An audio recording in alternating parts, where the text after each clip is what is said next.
Sorry, Alan. Wait for Sam to give you the... Yeah.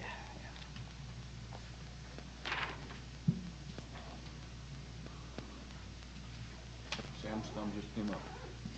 Alan, you know you don't have to do this for me, right? For Orlando. You ready, Ashley? Well, I just realized I don't know how to get on the Wi-Fi, which I was going to get one thing.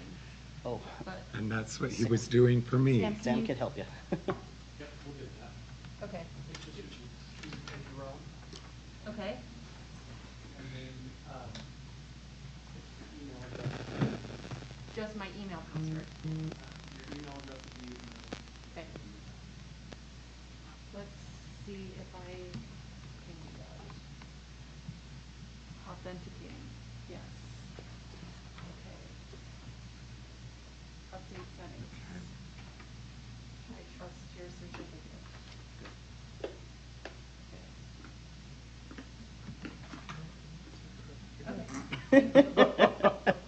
Good thing the mic's not on, Jenny. Is that you? Yeah. Is that you? That's funny.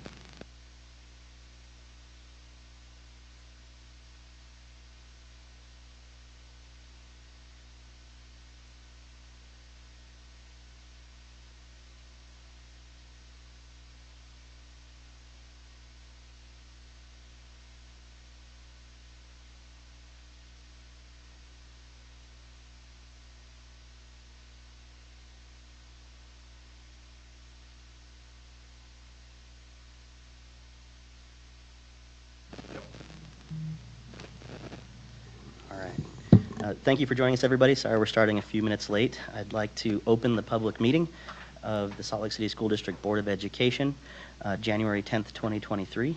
We have all of our board members present, except for Board Member Bade, who is not going to be able to join us for family reasons this evening. So we can go ahead and get started. The first thing on our agenda is an executive session for the purposes of litigation.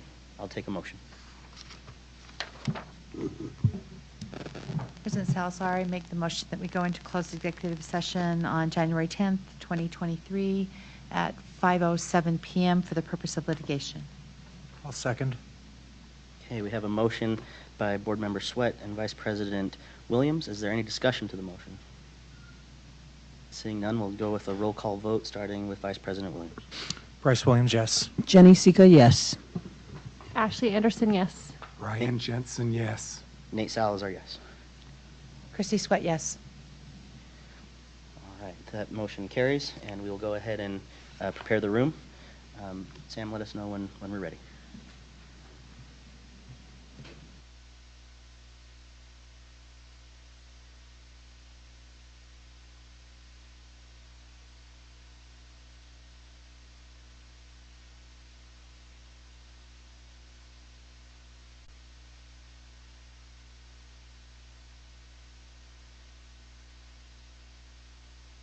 Convene our meeting.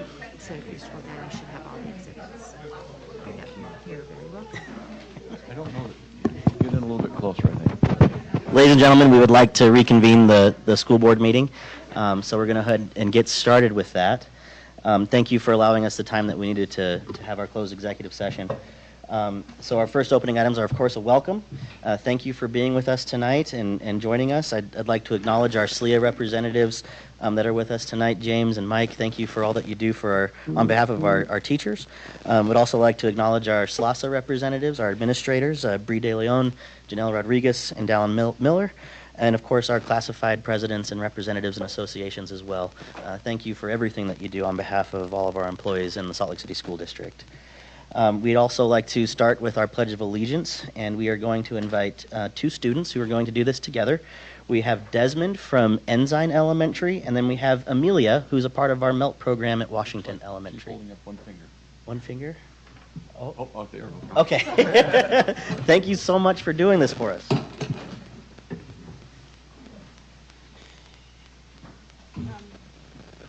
Please join me in the pledge. Pledge allegiance to the flag of the United States of America and to the republic for which it stands, one nation, under God, indivisible, with liberty and justice for all.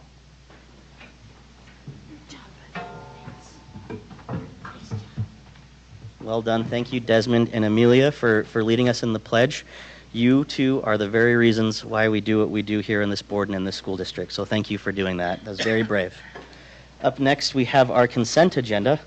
I would like to acknowledge that we do have a request from a board member to pull the purchasing and accounting reports A and B and add that to the action agenda. I know that I had mentioned that we'd pull that to the discussion agenda.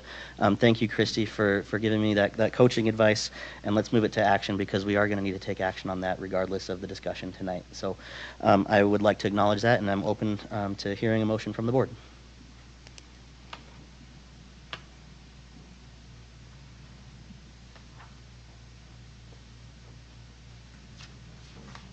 You want me to do it? Yeah, sure. You go ahead, Bryce. Please. I'm afraid that I'm going to say it wrong. So I would like to move the purchasing report A and B to the action agenda. Okay. May I clarify the motion real Yep. quick? I think it, I would say I motion to approve the consent agenda. Perfect. And with that, move purchasing and accounting reports A and B to the action agenda as part of the motion. Perfect.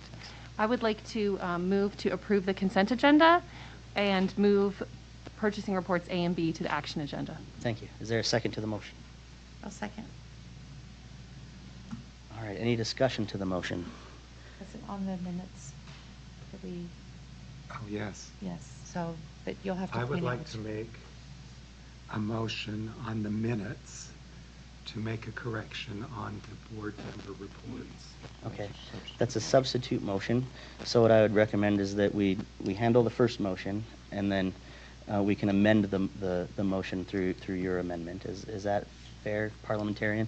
Okay, thank you so much. So let's go ahead and take action, and then Brian, when we've taken that vote, then we can amend the motion that we just approved or decided on. So there was point of order, okay, so Please. there was discussion. So I think that you can say what you want to, on the minutes, you could discuss what needs to be changed. Understood. Go ahead and approve the minutes and then amend them. Okay. And so if you want to wait and tell you and say why you want to, amend the minutes afterwards, that's fine. But since you asked for discussion, you could say that in the discussion period. Understood. Thank you, Christy. I can wait. Okay, thank you, Brian. And thank you for the clarification on that. I'll go ahead and take a roll call vote, starting with Board Member Sika. Jenny Sika, yes. Ashley Anderson, yes. Nate Salazar, yes. Brian Jensen, yes. Christy Sweat, yes. Bryce Williams, yes. All right, that motion passes. And Brian, would you like to introduce? With the board member report, when it was presented, Christy Sweat said that she and I had a meeting. Well, our meeting was at the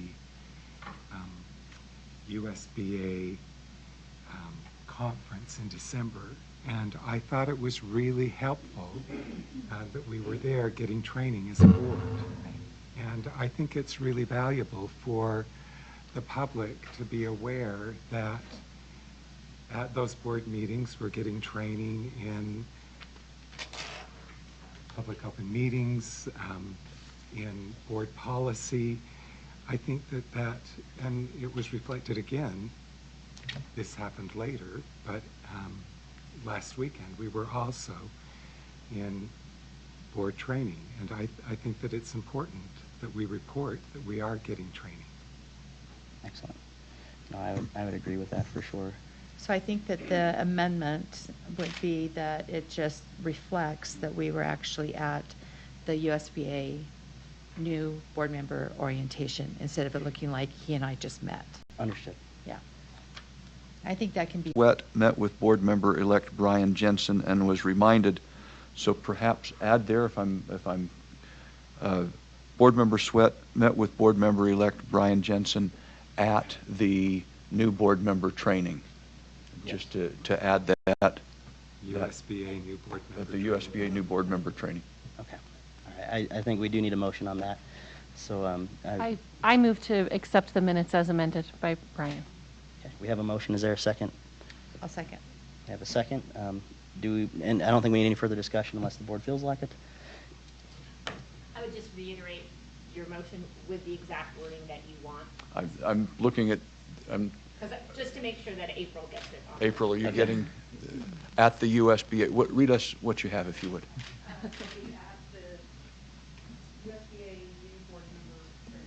Perfect. Thank you. All right. Seeing no more discussion, let's go ahead and take a roll call vote, starting with Board Member Anderson. Ashley Anderson, yes. Nate Salazar, yes. Brian Jensen, yes. Chrissy Sweat, yes. Bryce Williams, yes. Jenny Sika, yes. Perfect. That motion passes. Thank you for your patience in helping us walk through that. Up next on our agenda, we have our requests to speak. We have two folks that are signed up to speak. But before I do that, I'll go ahead and read our speaker guidelines for public comment.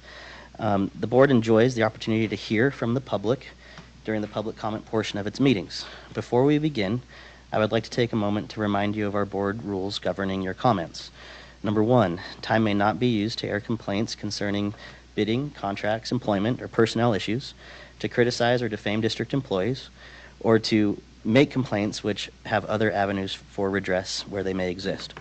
Number 2, time may not be used by employees or other representatives to circumvent formal communication channels or establish grievance or negotiation procedures. Number 3, the total time reserved for public comment is not to exceed 15 minutes, with individual presentations limited to 3 minutes and group presentations limited to 5 minutes. I'd also like to explain that unless the speaker's topic is already on the agenda, state law prohibits the board from deliberating or taking action on items raised during the public comment period. However, if it seems appropriate to the circumstances, I may direct district staff to follow up with a speaker on the topic discussed. Up first for public comment, we have Amy Felberg. Amy, are you with us? Yes. Thank you. You'll have 3 minutes. Thank you. I appreciate the opportunity to share my concerns with you tonight. I've previously talked with you about the low pay for our paraprofessionals. We continue to struggle as a district to hire and retain paras. The transition in paraprofessionals, or at times complete absence of paras, jeopardizes the education of our students and places an undue burden on special education and general education teachers.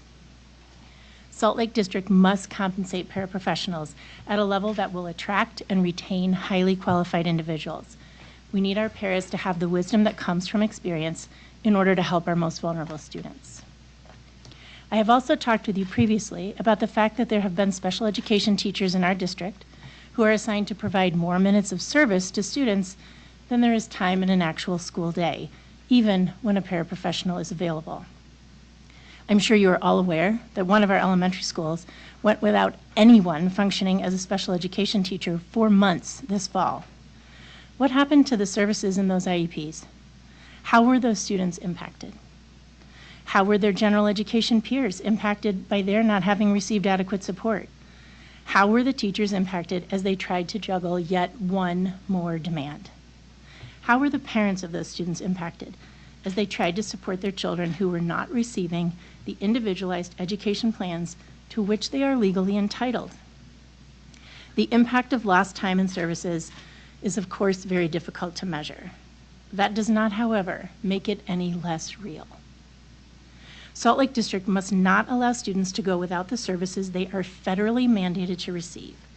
I am asking that you create a transparent public record of the number of minutes of services each of our special education teachers is mandated to provide, and show that there are sufficient staff hours to actually provide those services. Finally, I am asking that you provide compensation to special education teachers that reflects the additional time they have to put in. Our special education teachers work throughout the school day providing services and must use time after school to write draft IEPs, document progress on goals, prepare for case conferences. None of this time is compensated, and it is time for this to change. We have to provide compensation for our special education teachers that reflects the additional time they are required to put in. Thank you for your time. If I can be of help in accomplishing the things I have asked for tonight, please let me know. Thank you, Amy, for your comments. You're welcome.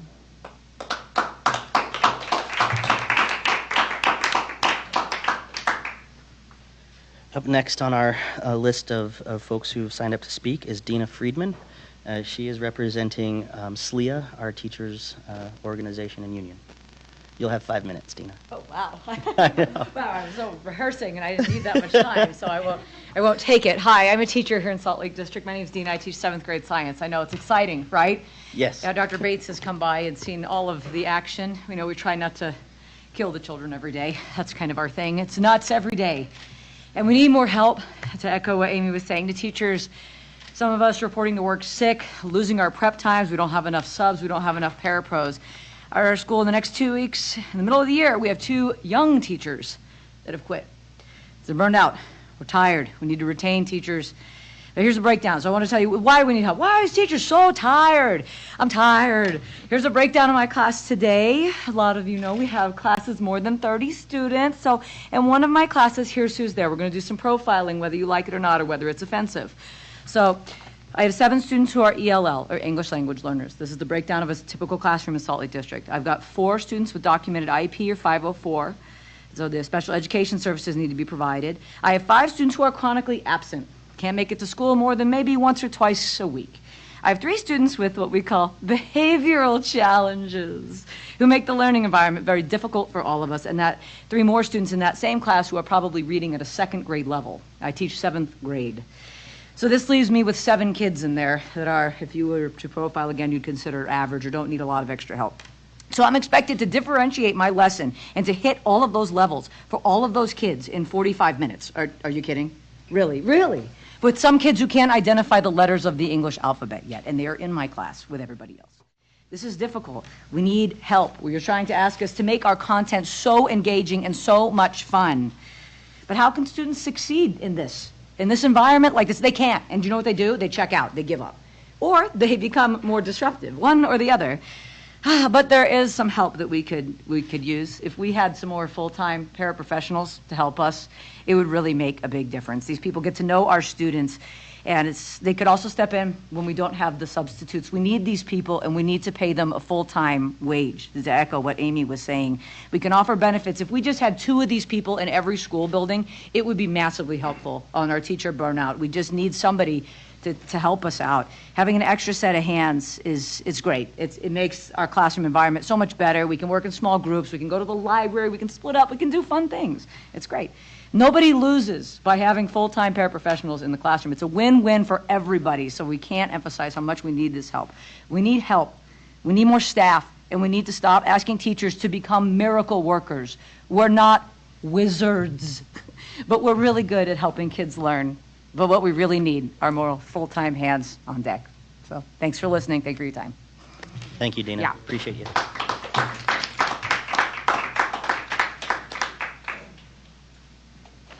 All right, thank you to all of our speakers. Your points are well taken, and we appreciate all that you do on behalf of our students. We really, really do. Up next on our agenda is our report section. Number 1 on the agenda there is our annual comprehensive financial report, and I'll turn the time over to Business Administrator Kearsley to introduce that topic.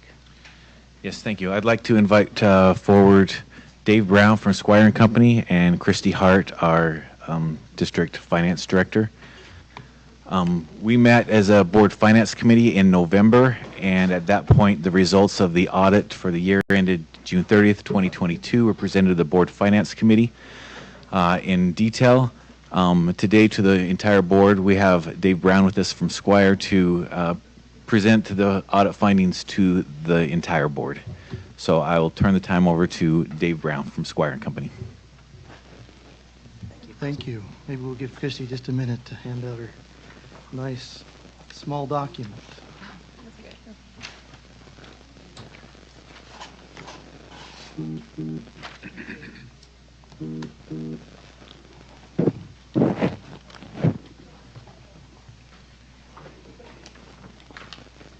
Appreciate the opportunity of being here tonight.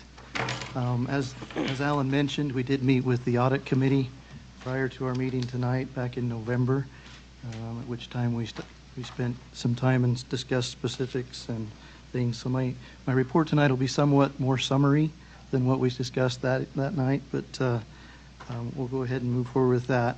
Overall, we just want to talk about the services that we perform as auditors for the district throughout the year and the results of those.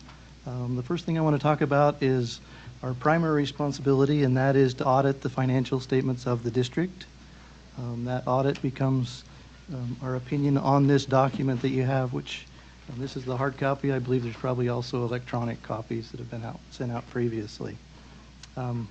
Happy to report tonight that the opinion we're issuing is an unmodified opinion, sometimes referred to as a clean opinion. What that means in auditor talk, if you will, is that the financial statements are presented fairly in all material respects in accordance with generally accepted accounting principles. So a positive outcome, A grade sometimes we say, best grade we can give as auditors. So that's the first thing we wanted to talk about. In addition to the financial statement audit, we do 2 other audits, and those are done in accordance with standards from those standard-setting bodies that establish those requirements for us. The first one I want to talk to is the federal programs audit, sometimes referred to as the single audit. This is an audit that we do in accordance with federal guidelines, known as the Uniform Guidance. They issue what they call a compliance supplement that goes through with various federal programs and basically establishes specific testing requirements that we go through as auditors. And we follow that in doing our work and doing the testing that we need to.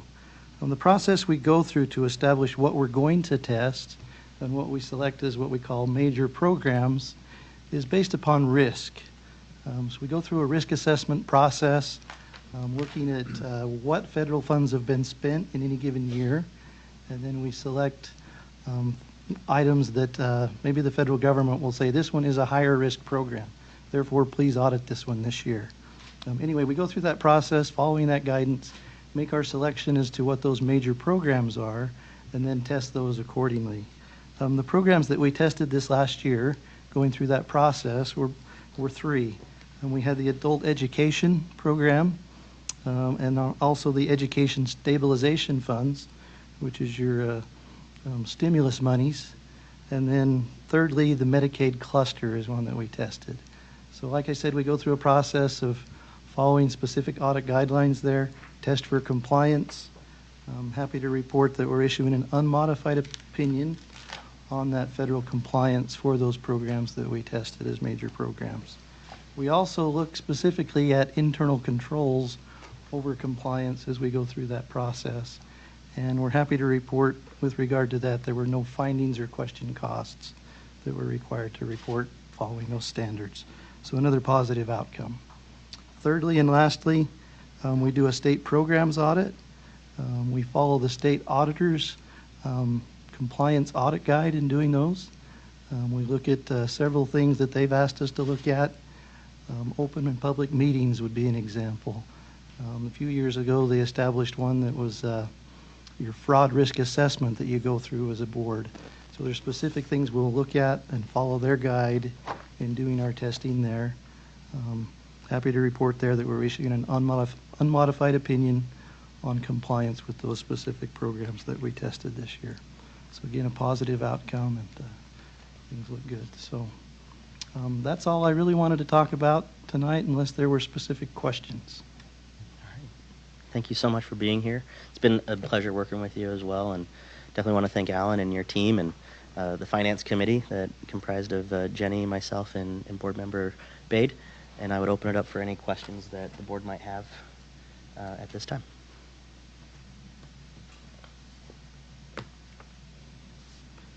If none, I would just echo what you said, President, and that is that we appreciate the help that we get to come and do our jobs. Everyone's always willing to help us get the answers that we need and work through that as quickly as we can. We appreciate all the hard work that goes into producing these. It's not a small task, so we appreciate everybody's help in accomplishing that. Thank you, and thank you for your partnership. Thank you. Thank you. All right. Moving on to our next report, item number 2 is the strategic plan for student achievement. I'd like to invite up Dr. Sandra Buendia, our Executive Director of Educational Equity and Student Support.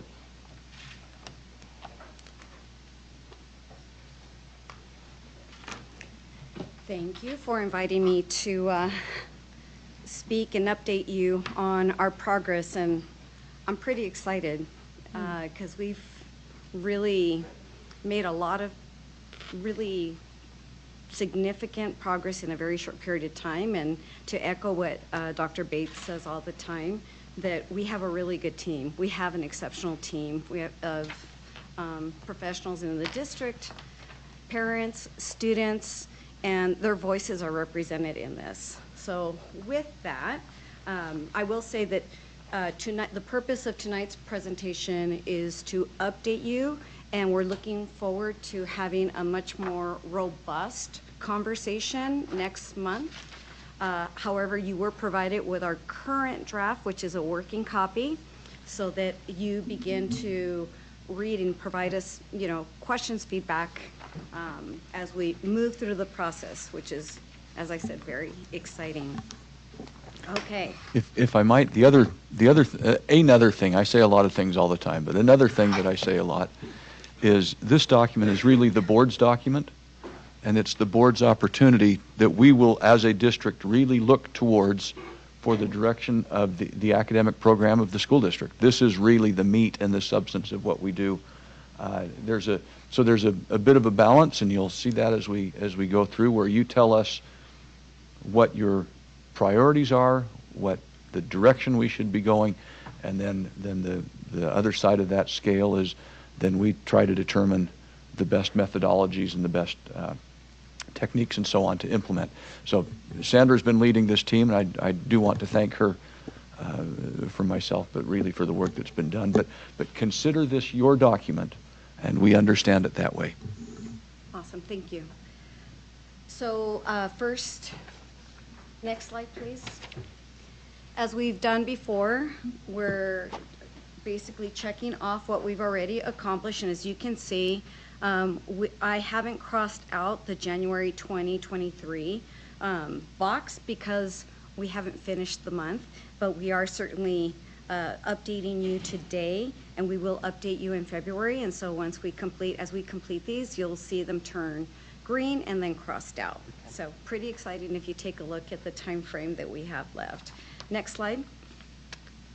So since the last time we updated you, and there are some months and dates, you can see that December was the last month that we had with our committees, and if you'll recall, we were working with our committees in which we invited school personnel, teachers, administrators, we had students invited, we had a lot of parent voices invited.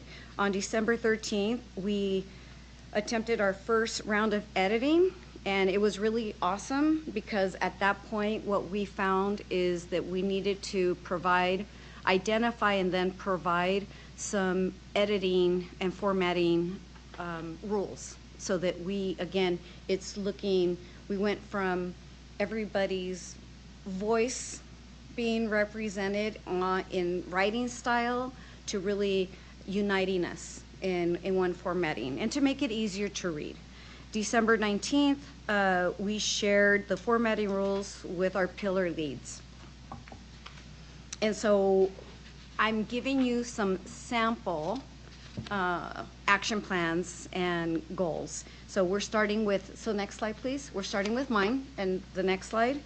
So as an example, you'll notice that the font, the size, the color of the font is all going to be similar. So as an example, for goal 1 in the educational equity, access, and student support, we are starting with a sentence stem.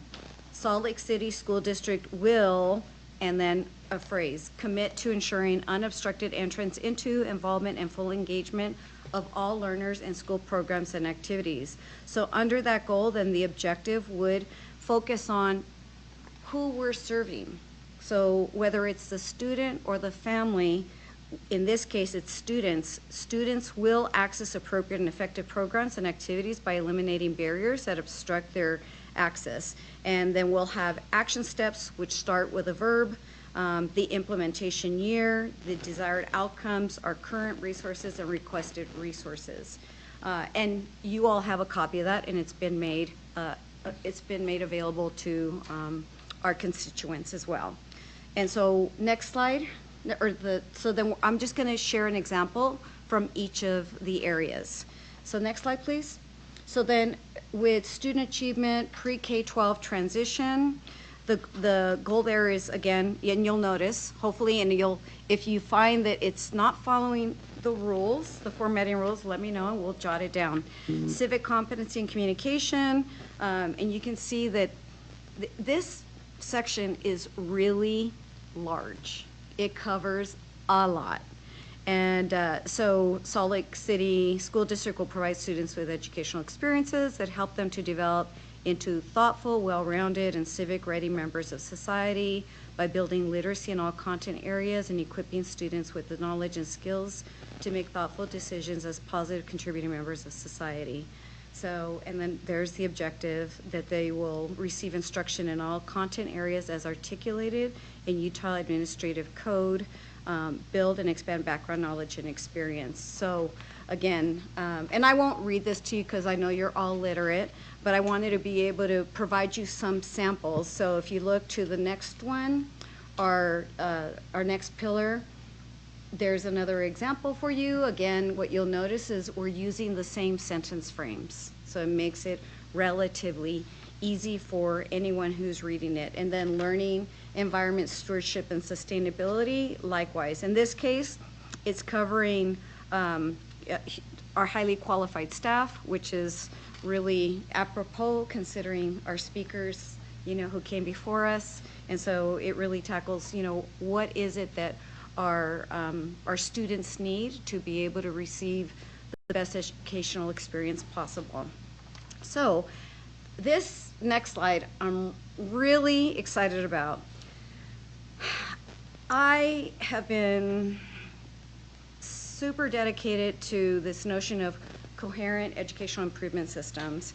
And I know many of you, on the board as well as members in the audience and certainly members who are listening to us today understand this, but this is what we are working toward, to have this document be something that we live every day, every day. It's not something that we check off the list. It's something that we wake up every morning and we ask ourselves, what are we doing to make this happen? Because that's when it's going to make things change.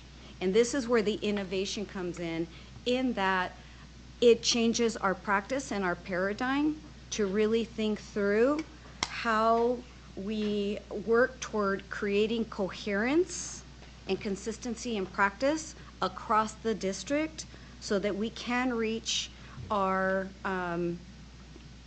it's not our mission statement. Why am I drawing a blank? Vision statement, right? And so excellence, equity and excellence, every student, every classroom, every day. I know I got it backwards. So, but you all know it. And actually it's here. And I'm a literate person. Here it is.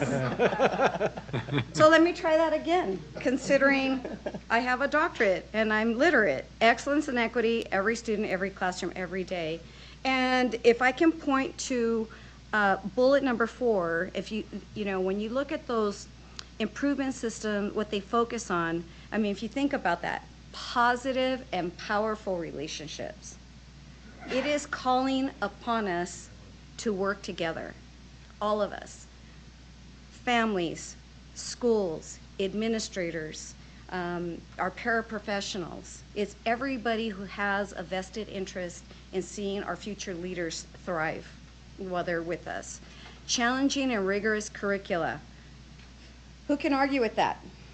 We want our students to access the core curriculum at their grade level, and if they're beyond grade level, meeting them where they are and taking them to where they need to be. So personalizing it to the best degree possible. Engaging in effective instruction. We want our students to be participants in their own learning. And so the days of sitting there and being a vessel have been long gone. And so we need to make sure that we're moving towards this notion of, again, everyday practice. And my favorite is a culture of continuous improvement. We wake up every day knowing that we have an opportunity to do things better, to improve from the day before, to work toward improvement in the future. And so this is what we're working toward, that this document really guide us, not just for the next 5 years, but every minute of every day of every week of every month of every year for the next 5 years. So, next slide. Oh, thank you. So our next steps, in this month, we're gonna keep editing the document, and so you'll see it changing, and hopefully you'll keep seeing it be much more user-friendly, and we're trying to shrink it so it's not a huge document, so we're trying to make it so that it's usable. In February, you'll have an opportunity to completely review it from page to page. And then in March, hopefully, if all goes well, you'll agree and you will approve the strategic plan, or provide guidance on how we proceed. And with that said, I just want to thank you for your support and for your involvement in this process, and we're excited. Excellent. Thank you. Give Dr. Buendia and everybody involved a round of applause. Thank you, Dr. Buendia. I would open it up for any questions that board members may have. Board Member Anderson. Thank you. So as I'm looking at the draft of the plan, I'm thinking about a few things. I'm thinking we're approving this budget later this year. How does this align with my experiences or constituent experiences? And also the need for resources, making sure it aligns with other topics on our agenda, such as boundary review. So I went through the 4 pillars and I found 5 overall takeaways, which I just want to share. One, I think it would be useful for a crosswalk or some type of utility in the document that shows when resources serve multiple pillars, so that when we approve the plan, we're looking at prioritizing things that serve all pillars rather than something that's a lower level or a future need. The second thing is that as I looked through the way in which it's serving students with disabilities, we can think about how we name specific SPED services we need to achieve the goals in the plan, and that would be a check against this knowledge we have that SPED services can feel challenging to access for all families and students. That was underscored by a public comment tonight, making sure that our plan strategically serves students with disabilities. And I know maybe as you're going through the draft, of course, we don't know what all of those services are, but knowing things like what types of, is it one-to-one paras, is it speech pathologists, things like that would be really helpful. The third is the thing I love most about the plan, which is that in science, we are measuring project-based experiential learning based on 100% access instead of encouraging higher test scores through science. That when we give access to those things, we're saying as a board and as a district that we value access to project-based experiential learning, and we're not only measuring in terms of standardized assessments. I love that, and I hope as the draft extrapolates more detail, we discuss how we balance this accessibility of programming throughout the document with the reality that sometimes we see attrition, and how feeder patterns really make or break the efficacy of this values structure. I really only have 2 more. The fourth thing is that a lot of the areas talk about expanding the roles of specialists and coaches, and they also talks about assessing programmatic efficacy. So I think one of the first things we could agree to potentially as the draft expands is assessing the efficacy of coaching.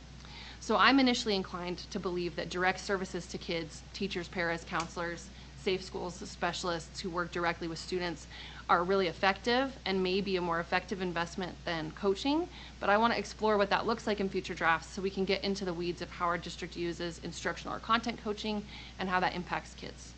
The last thing is that safe schools initiatives are a big part of this, and that's a through line of the pillars. And I would like to see that as we look at capital safety expenses tonight, that we're making sure all parties are working on the same type of resource allocation, that all the offices are integrated together to consider the resources they need for these overall goals, and things don't happen in silos. So I had a lot of other small questions, and I look forward to looking through future drafts and considering those. And that's, see, I did it perfectly. Well done. Thank you, Board Member Anderson. Thank you. Are there any other comments from the board? Questions? Lydia?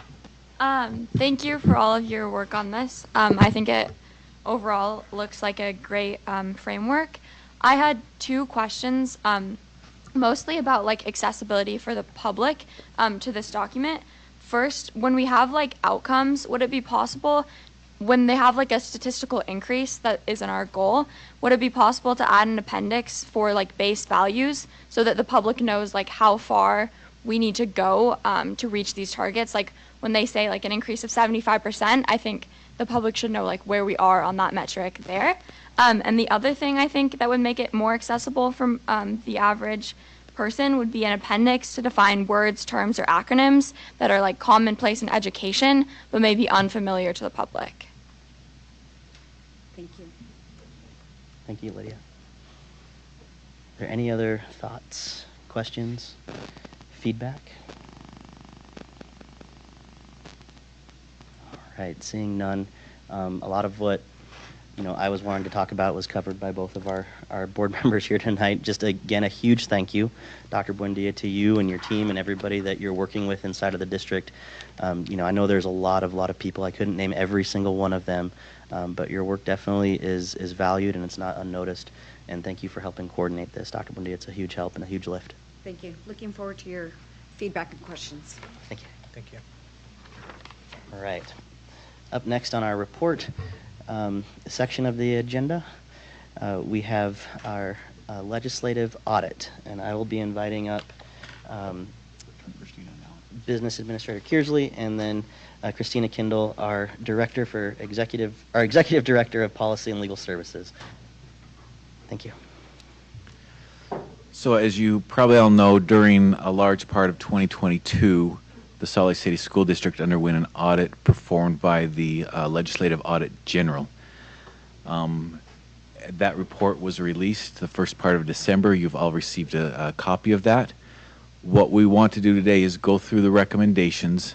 There's really three classes of recommendations: recommendations to the legislature, recommendations to the board, and then recommendations to the district. So we're going to kind of go through those classes, and then we're going to really discuss the ones that district leadership can address and what we're doing to address those. So next slide, Sam. So you can say there's a total of 17 recommendations included in the report. Two recommendations recommend action by the legislature. There's 5 recommendations recommending action by the Board of Education, and then 10 recommendations recommending action by the district. Those are the ones we're going to spend the bulk of this on, but we will cover those first 2 sections rapidly. Next slide, Sam. Recommendations to the legislature. Recommendation 2.3 saying the legislature should consider whether additional options should be placed in statute to allow school boards to hold individual board members accountable. And also recommendation 5.1, consider modifying statute for new tax increment financing agreements or future renewals of current tax increment financing agreements so that A, mitigation funds received are taken into account when calculating guaranteed public education funding from the state, or B, school districts can no longer receive mitigation funds. So there's more details to these recommendations in the actual audit, and if you really want to know what tax increment financing is, I'm happy to address that. You can reach out to me and I can explain what those are. Next slide, Sam. So the recommendations to the Board of Action, where the board has the authority, it's within the scope of your authority to take action on these recommendations. One was really just to review and follow your board policies and handbook and make it clear that board members should not be involved in the day-to-day administration of the district. Recommendation 2.2 was just to continue the board's self-assessments that you already do and that are outlined in your board handbook so that you can measure your progress. And they recommend you do this at least every other year, but again, in your board handbook, it says annually. Next slide, Slam. The other recommendations for the Board of Education were to cooperate with SLEA, to look at sort of the written agreements that other school districts have in place with their teacher organizations to determine how to best improve our written agreement with SLEA, and also Obviously, one of their recommendations was to evaluate possible elementary schools for closure. And their final recommendation was to ensure that Salt Lake City School District undertakes an annual review of district enrollment and configuration of district schools, which is something that we have been doing. It's just not fully articulated in a written document that you do that, but that is information that Sam provides you. Next slide. So the 10 recommendations for the district, as you know, former board president Melissa Ford and the superintendent signed a response from the district, and part of that response was that the district was committed to studying the report's findings and recommendations and making changes to increase efficiency, accountability, and compliance. And so we're going to talk a little bit today about the 10 recommendations that the district was focusing on and how we're going to implement those recommendations. So next slide, Sam. So recommendation 1.1 was to plan future expenditures with demographic changes in mind. As part of this, I'm sure you're all aware of Board Policy G5 and its administrative procedures, which discuss potential long-term closures and boundary adjustments. So the superintendent is planning on designating an individual to oversee that policy and the whole process throughout it, gather that requisite information, implement and coordinate the appropriate processes, and then report back all that information to the board. So that's how we plan on addressing recommendation 1.1. Next slide, Sam. So recommendation 1.2 was to ensure Salt Lake City School District is using an efficient number of administrative staff to meet child nutrition needs. Business Administrator Kearsley and I and the superintendent all really agree that the child nutrition department is running efficiently in each school that it is at, and that any inefficiencies are sort of tied to the number of elementary schools we currently have that are operating. And so the current number of schools is obviously going to impact the amount of administrative staff we need. So, but regardless of that, Kelly Orton, who is the Director of Child Nutrition, has committed to regularly evaluate his administrative staffing needs and to make any necessary adjustments to increase its efficiency while continuing to provide high-quality meals and programs to all our students. And I'm sure you know we do provide a lot of additional like food programs, breakfast in the classroom, fresh fruits and vegetables, our snacking program. So we're going to continue to do that, but we will continually evaluate that.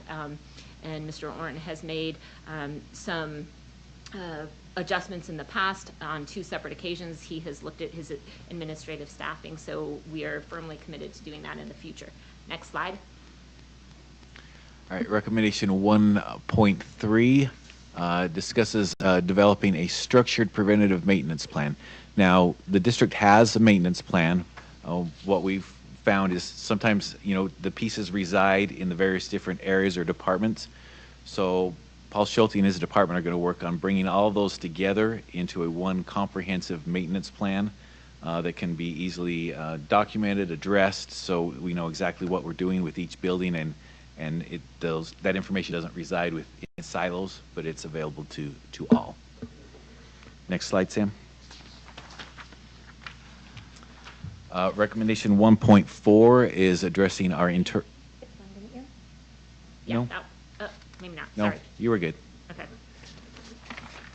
So recommendation 1.4 discusses our internal audit function. How we're going to address this is in our next Board Finance Committee meeting. I will present to the Board Finance Committee meeting the option of contracting with a firm to come in and do some internal audit work, whether it's, one report a quarter or however that turns out. And then those reports would be reported by that person we contract with directly to the Board Finance Committee. So that's going to be how we're going to discuss that in the Board Finance Committee in our next meeting, and see if that's how we want to move forward to address this audit finding, or audit recommendation, I guess it should be called. Next slide, Sam. stole your child nutrition one. You I'm sorry. Recommendation 2.5, to use semi-annual shared governance trainings to clarify responsibilities for different parties and address areas frequently misunderstood. So currently, as you may know, the district engages in 2 collaborative shared governance trainings. School principals also do an annual training with their staff on shared governance. Mr. Logan Hall, our Executive Director of Human Resource Services, is committed to increasing those shared governance trainings and also providing specific guidance to principals on areas that are commonly misunderstood, including clarifying the responsibilities of various parties. So in the report, there's some specific places that may be misunderstood by people, so we're going to work on focusing that as well. Next slide. Recommendation 3.1, focus on identifying high-performing teachers in schools and replicating their successful practices. Dr. Hall and Dr. Taylor have been working on this, and the district is going to be implementing a multi-pronged approach to identifying successful practices in key areas, including, looking at schools that have successful PLCs, that have effective instructional strategies, and that are using academic coaches effectively. And once identified, the district's going to provide opportunities for staff and administrators in other schools to observe those solid practices and debrief on those observations. And we're going to be looking at establishing objective criteria for what those effective strategies are going to be looking like. And we do have a plan for recognizing teachers in schools that have high growth consistently. So that's how we're planning on addressing that recommendation as well. Next slide. Recommendations 3.2, 3.3, and 3.4 can pretty much all be lumped together, and they all really deal with our student success plans, which are created in response to the Teacher and Student Success Act. So the recommendation was basically to establish consistent procedures for timely submission and approval of student success plans. The report would like those submitted earlier, holding schools accountable to their identified goals, and dispersing Teacher and Student Success Act funds to a school only after approval of its plan. So right now the district, especially Dr. Taylor's area, is planning on moving up the deadline for submission and approval of the student success plans, and allowing modifications only based on approval through their department, so that we can't go in and change any of the goals without approval. And then we're clearly committed to dispersing our TSSA funds in accordance with state law. And we don't have a clear plan yet as to how to hold schools accountable, but we are studying how best to do that. So we hopefully will have a plan in place for doing so by the beginning of the 2023-24 school year. Next slide. Recommendation 4.2. Because I am over policies and procedures, one of the recommendations was to ensure that the administrative procedures outline that consideration of boundary changes or annual or school closures be done annually, and that the process does not depend on the leadership of the superintendent. And so while the procedures right now currently allow that it could be done annually, we will tweak some of that wording to ensure that annual consideration is done and that it's not just a may be done. So we'll work on that, and this aligns with the prior recommendation in which I articulated that the superintendent is planning on designating another individual to be responsible for working with the board and bringing that information and carrying that process through. So that's how we're planning on adopting or addressing that recommendation. Next slide. Questions? All right. Thank you so much. We appreciate the presentation from both of you, Business Administrator Kearsley and Christina Kindle. I would open it up to any questions that board members might have.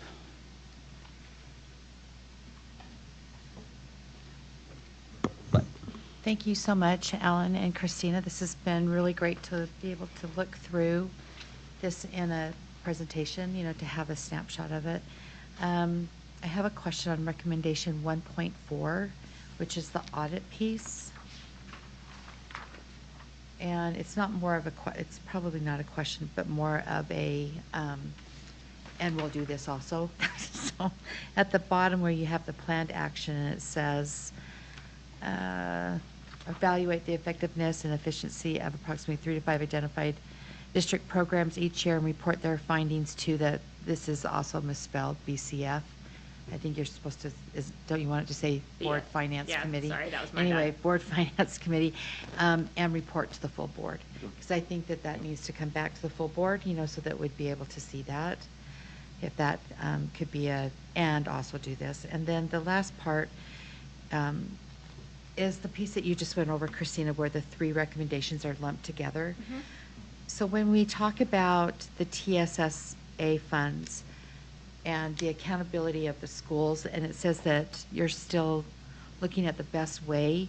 So right now, how we have that in place is that that all goes through the school community councils. So is that something that the audit found that So wasn't the working? or- TSSA funds do not go through the school community councils. Well, the TSSA funds That's just are the something school- that the school land trust. principal comes and talks to the school community council about also too, right? But there's no statutory requirement to there's do no so. statutory So, I mean, if they're requirements. choosing to, that's because that's how at that school they've chosen to try and prioritize what they want to spend that money on. Okay, so maybe the best way to say this is that at the school community council meetings right now, at least my experience, and maybe the other board members have a different experience, is that that TSSA number is also lumped into the conversation around the student achievement plan, the trust lands, and how the TSSA money is being used. And so for me, that's all a part of the conversation, so that there's some accountability pieces there.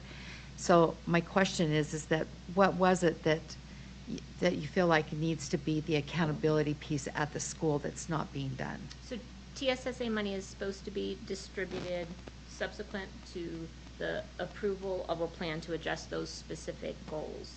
And so part of the issue was, because of the late approval process of our plans, some of our schools were getting TSSA money to address what their anticipated goals would be, but not subsequent to the actual approval of the plan. Does that make sense? And so there was no accountability piece to make sure that the money was spent on goals, because the goals were approved subsequently to the delivery of the money. Does that make Okay. sense?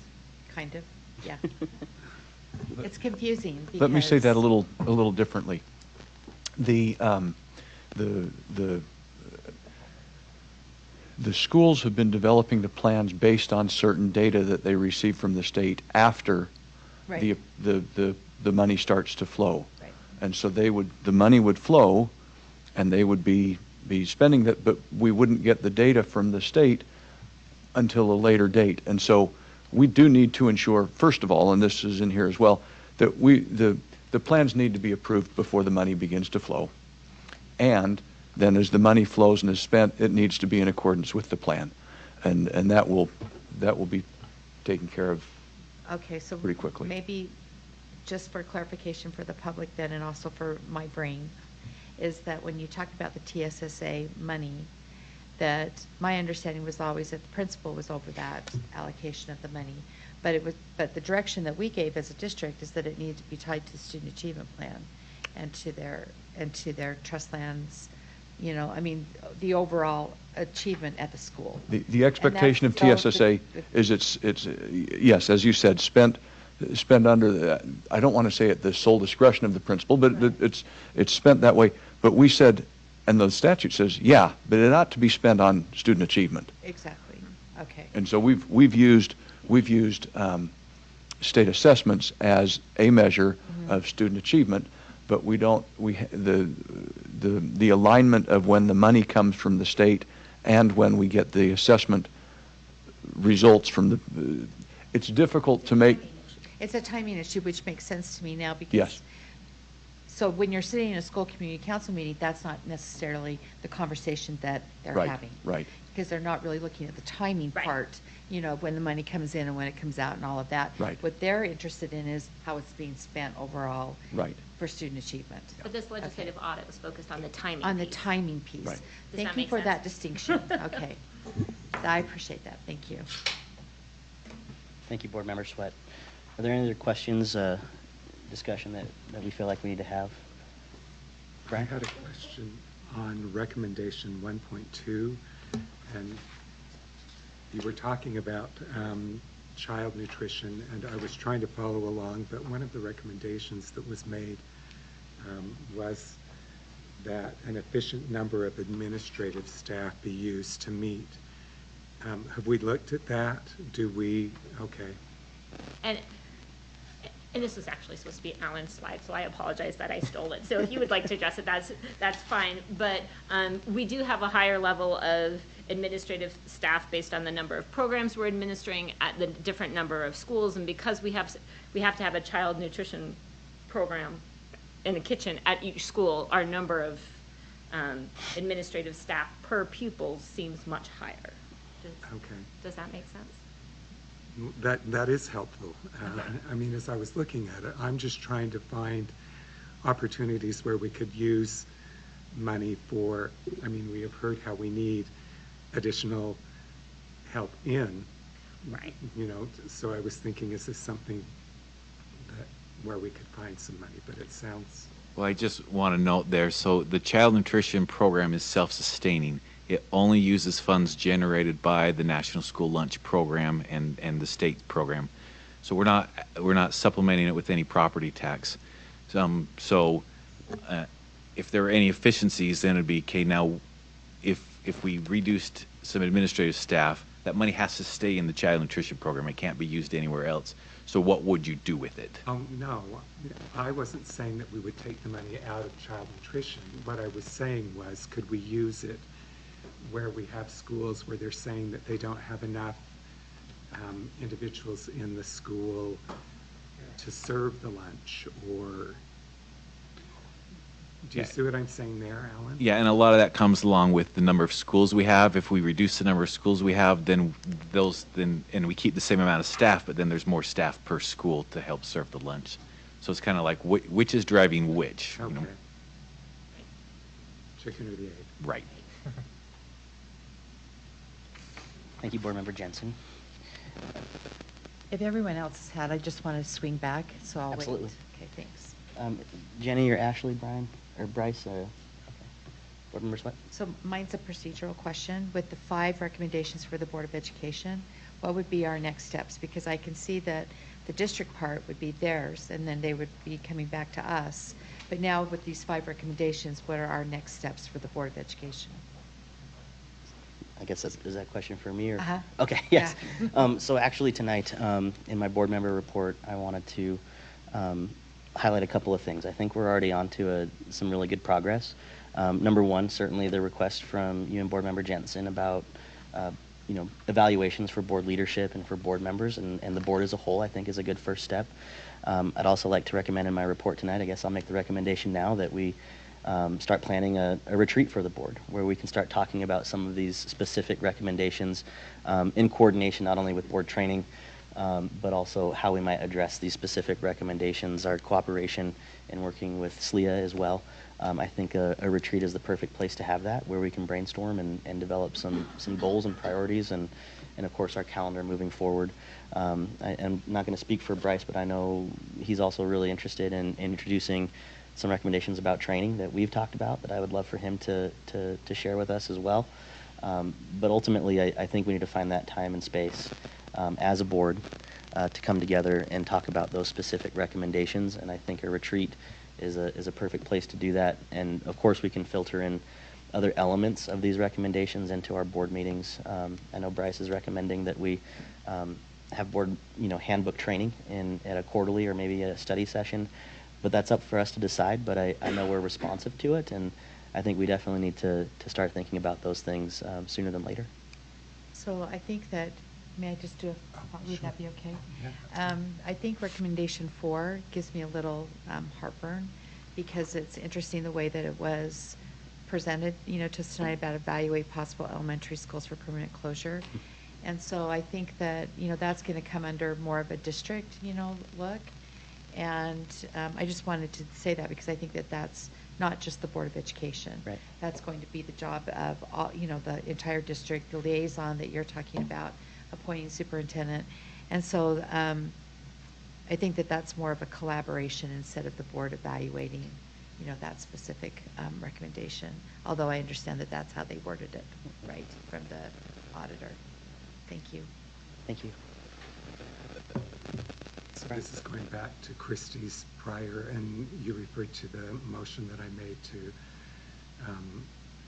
look at board evaluation annually and board leadership evaluation annually, but then you were also saying, I like the idea of having a retreat where we can discuss those recommendations, but we also, at that retreat, would we be looking at, because we have the handbook, but I think there are some revisions that are updating, updates that need to be made. So I think that that's something that also needs to be included in there. Absolutely. And I know in our next meeting on the 17th, as I shared the draft agenda with folks on the board, we do have our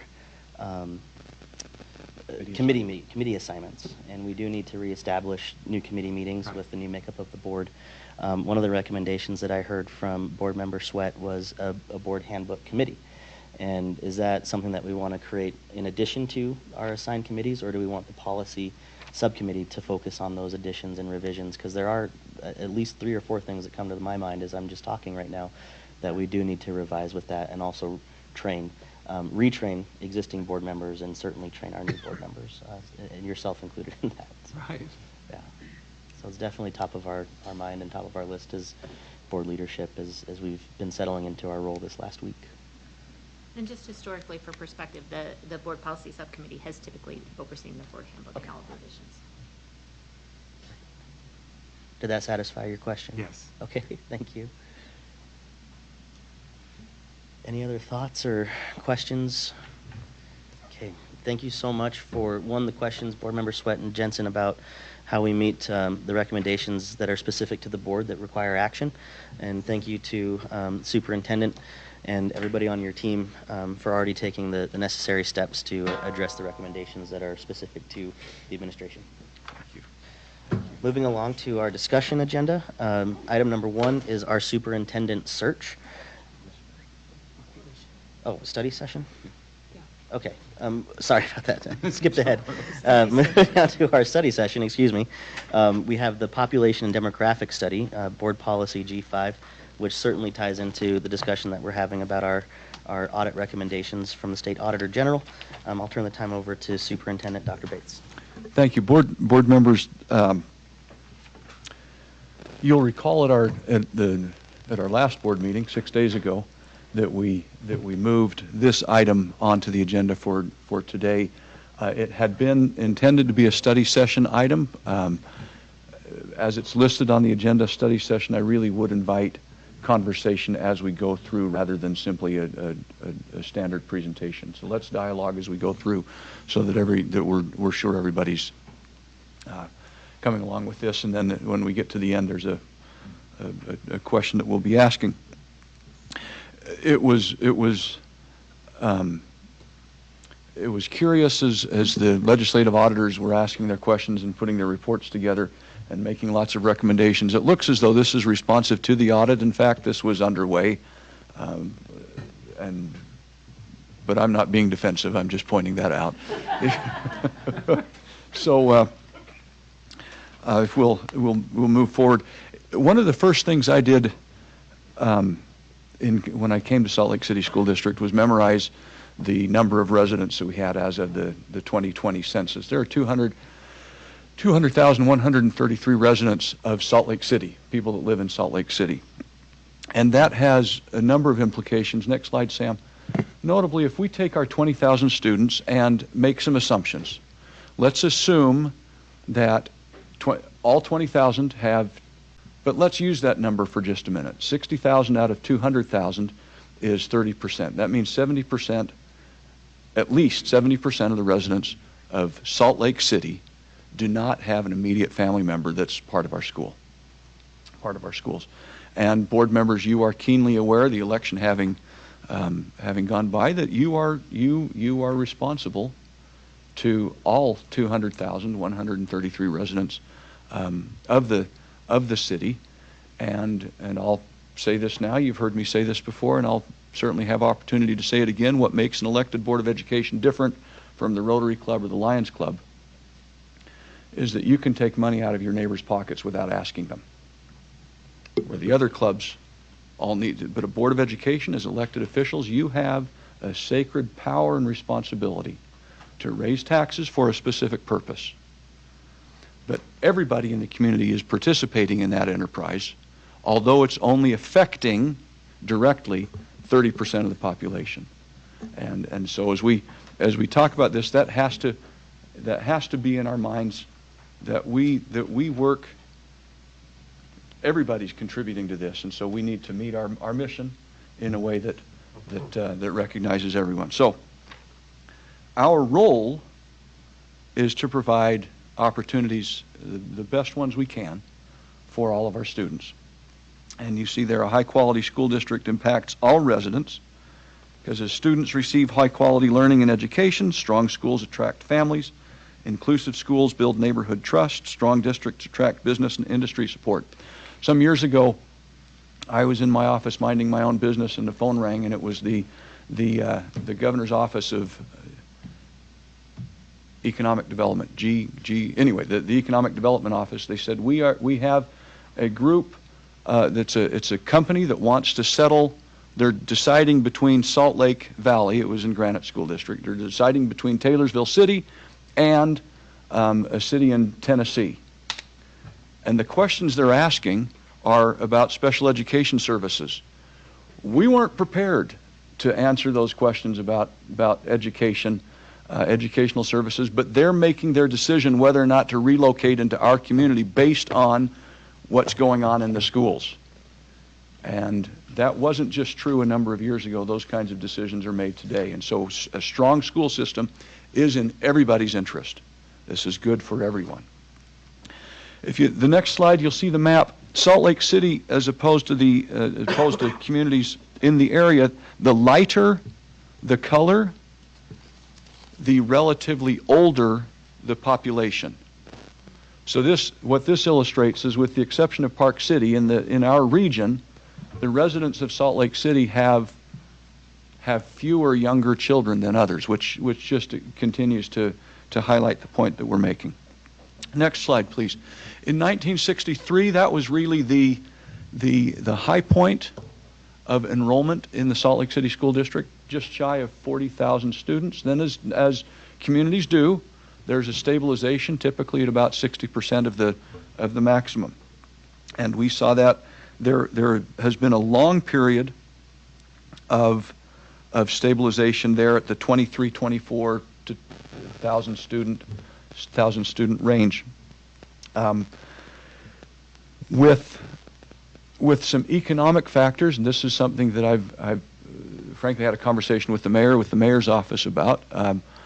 We're concerned with the cost of housing in a lot of the areas of our district, and the impact that is now having on families.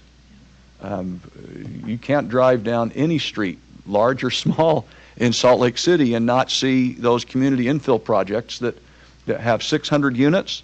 That's an exaggeration. That have 100, 200, 300 units and send one child to the schools, to the neighborhood schools. With the costs going up, I've been, the mayor respectfully needles me about things, and I respectfully needle the mayor back about what are we doing to have our community be a place that families can afford to come and to raise their children and to stay. I think what we're seeing in the decline there after that long period of stability reflects some of those economic concerns that we have. Several years ago, pre-pandemic, when this discussion we're having tonight really kicked off, there have been some things that have happened in the meantime. We'd hired Davis Demographic. They do not reside in a county north of us. Davis Demographic is a national company that does demographic studies. They made some projections in anticipation of this conversation getting started again. We in the last year had applied economics look at enrollment projections going forward. So they really took it another 5 or 10 years forward.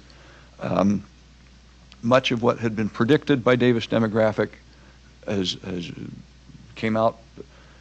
You know, demographic studies are always a little bit of voodoo, and anything out further than next year is a little bit of magic. But so they did their magic pretty well. It came out largely how they had projected, and we are looking very closely at these enrollment projections as those move forward.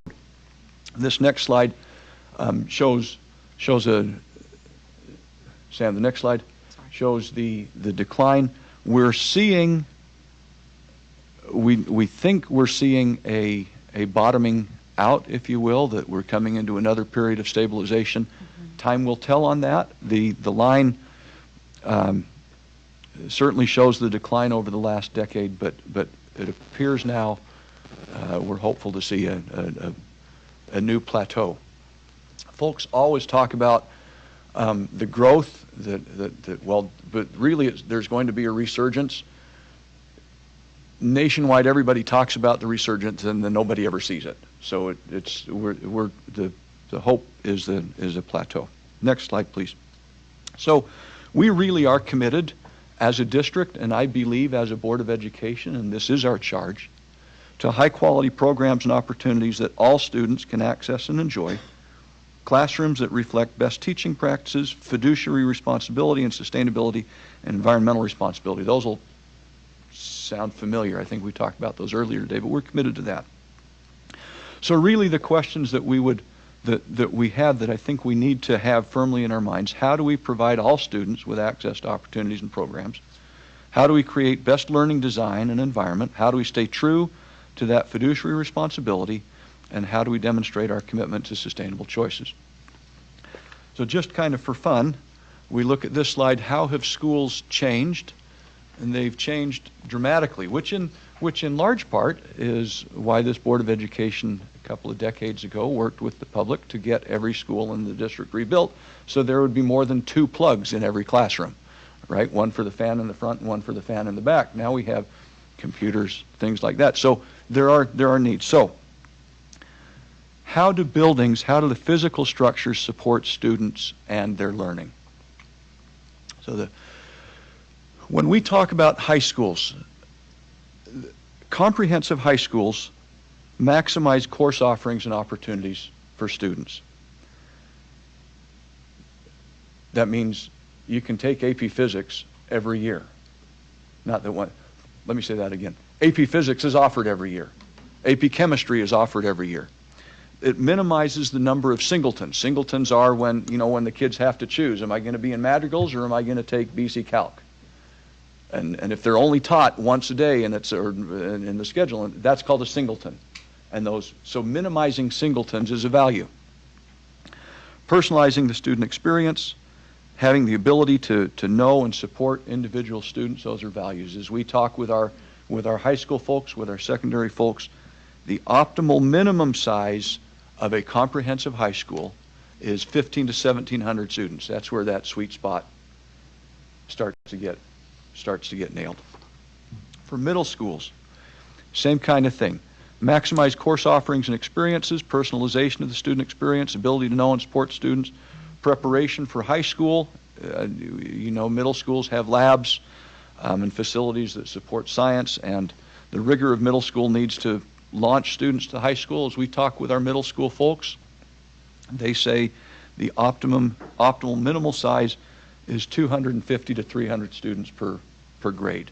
That's when you can start offering everything on a regular basis and kids can get what they need where they need to get it. Right size for an elementary school.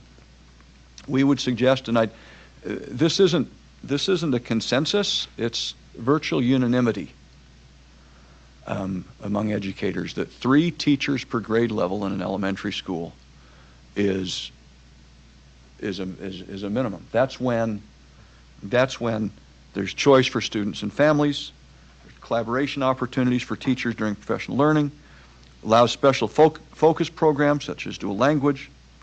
There's the physical size. It's nice to have space for music and other programs. Consider the educational experience that a child has when their teacher is bounced from grade level to grade level each year because they're chasing a a bubble of students, right, because there's not enough kids, or there's a split class. I mean, our teachers do great work. Those are not optimal educational opportunities. And so really, for those purposes and others, that 3 teachers per grade. Now, 4, some would say is even better. 5's great. 6, I have some experience with that. 6 and 7 really starts to become unwieldy, regardless of the administrative support. I mean, we've got 1 or 2 assistant principals. 3 is the optimal minimum size. We've talked about TSSA. When you've got a large, when you've got 3 teachers per grade level in a K-6 school, that turns into about 550 students. Trust lands, TSSA, these others, Title I funds in qualifying schools, those allocations come on a per pupil basis.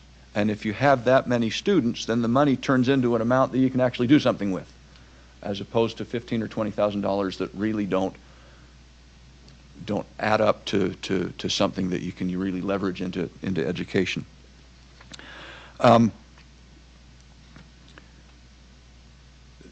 Also, yeah, program spaces. This is the facility again. You were able to support fine arts instruction district programs and unique site offerings, and that requires a balance between classrooms and other available spaces. And considering the capacity of a school has to include space for all of the district programs as well. When I say district programs, we don't educate, actually we do educate a number of kids that are not from our school district, but when we say district programs, that's serving our district's kids who have a special need or a special opportunity in our schools. And so schools need to be able to accommodate. We talked tonight about special education. We can serve children with disabilities better from time to time, when we bring them together and leverage the resources that way. The facilities need to allow for that. So in our current staffing, student enrollments, it's 1 to 25, 1 teacher for every 25 students, grades K3, 1 to 28, grades 4 to 6. Our current enrollments, K6, we've got 9,436 students, 27 elementary schools. So that's then an average of 349, our smallest being Benyon with 157, our largest being Mountain View with 517.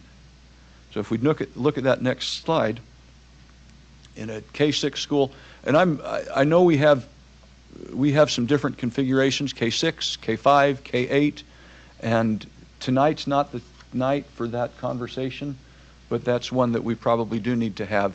I'll just put in a plug. The 6th grade curriculum is really a junior high school, middle school curriculum, and so that and would have labs and things like that. So, but that's again a conversation for another time. K6 schools, that'd be 7 grades, 21 teachers, 3 per grade. That'd be 535 to 570 students at the school. K5 school, same kind of analysis, 450 to 475 students. Can I ask a question about Please. that? In the strategic plan, one of the prongs talked about growing preschool. Would these numbers change significantly if it said pre-K6 or pre-K5, or would they stay roughly the same? Like, how much would that conversation impact? Yeah, the adding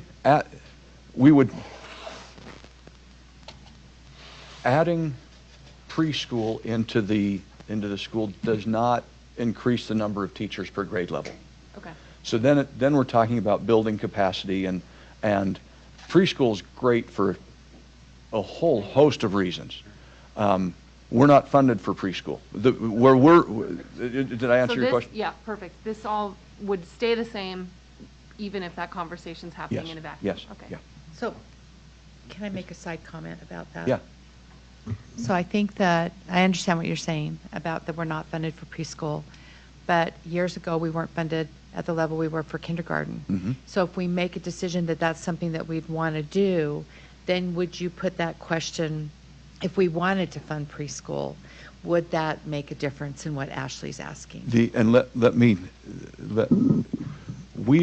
We do receive funding from the state for kindergarten, and so this board has wisely made a decision about all-day kindergarten without the legislature's further assistance. We are not funded for preschool. We don't get preschool. We back into preschool. We provide preschool by piggybacking on special ed and Title I funds. So we don't receive money from the state for preschool. But special ed students with disabilities under the law need to be educated with their non-disabled peers. So we use special education money to serve 3- and 4-year-olds, and then we bring in non-disabled peers to be served with them using the special ed programs. Is that making sense what I'm saying? So we don't have a way to generate funds to create our own preschool programs. We would need to go through grants or other programs to do preschool.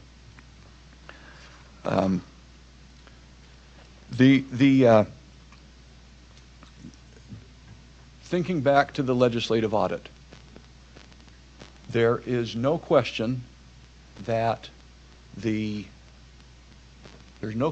overhead costs go down when there are schools with larger enrollment. The Board of Education has invested in smaller schools. You are investing right now in small neighborhood schools. The legislative audit and, frankly, some of the media that we've been reading suggest that that's not been a good expenditure, and that the taxpayers ought to be upset by that. I'm not going to get into what's the school size, how many. This speaks to school lunch. If there are fewer schools, then you don't need as many school lunch supervisors. That's really what they're getting at in that legislative audit. They're saying, you're spending a whole lot more. You've got so much more administrative per student than do these other districts on the Wasatch Front. And when we spoke with the auditors, we said, yeah, we know. Or you have more schools per student than do other districts on the Wasatch Front. We said, yeah, we know that. We've been investing in those. I think the question we really need to ask is, what's the optimal educational size? At what size is the school providing the best education for kids? That's really the conversation we need to be having, and that brings us right back to that 3 teachers per grade level in the elementary schools. So this fiscal responsibility, go back one if you would, Sam.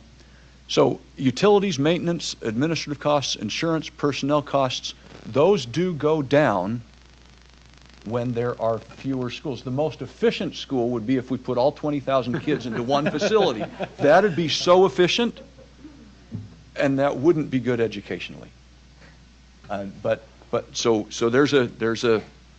there's a calculus that needs to, where's the critical point? Where does it break? And that's where we do the math, and that's what we're talking about this evening. Sam, go ahead again. I've got it, Superintendent. What's that? I'm doing You're doing it? I don't want you to I yell keep at looking me. at Sam. Oh, I knew you were okay. All right. I can make Sam do it. Sam will do it. Small schools, board members, we have the sustainability commitment that we have that in place. Small schools increase the overall carbon footprint per student. That's one of our pillars, so we threw that in. You can be conscious of that as well. Recommendations from the legislative audit. I think I've more than adequately addressed that as I've gone on. So now let's look at G5, our policy G5, and Christina, if you'd come forward.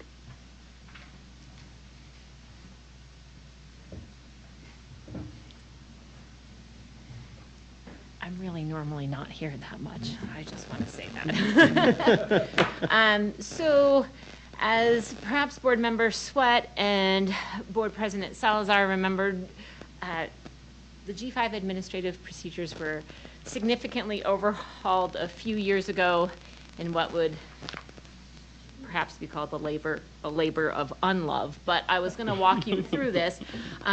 Business Administrator Kearsley laughs about this graphic that you have up here, this lovely graphic. Board Administrator Kearsley says I plagiarized from Granite School District, but the creator of this graphic gave me permission. So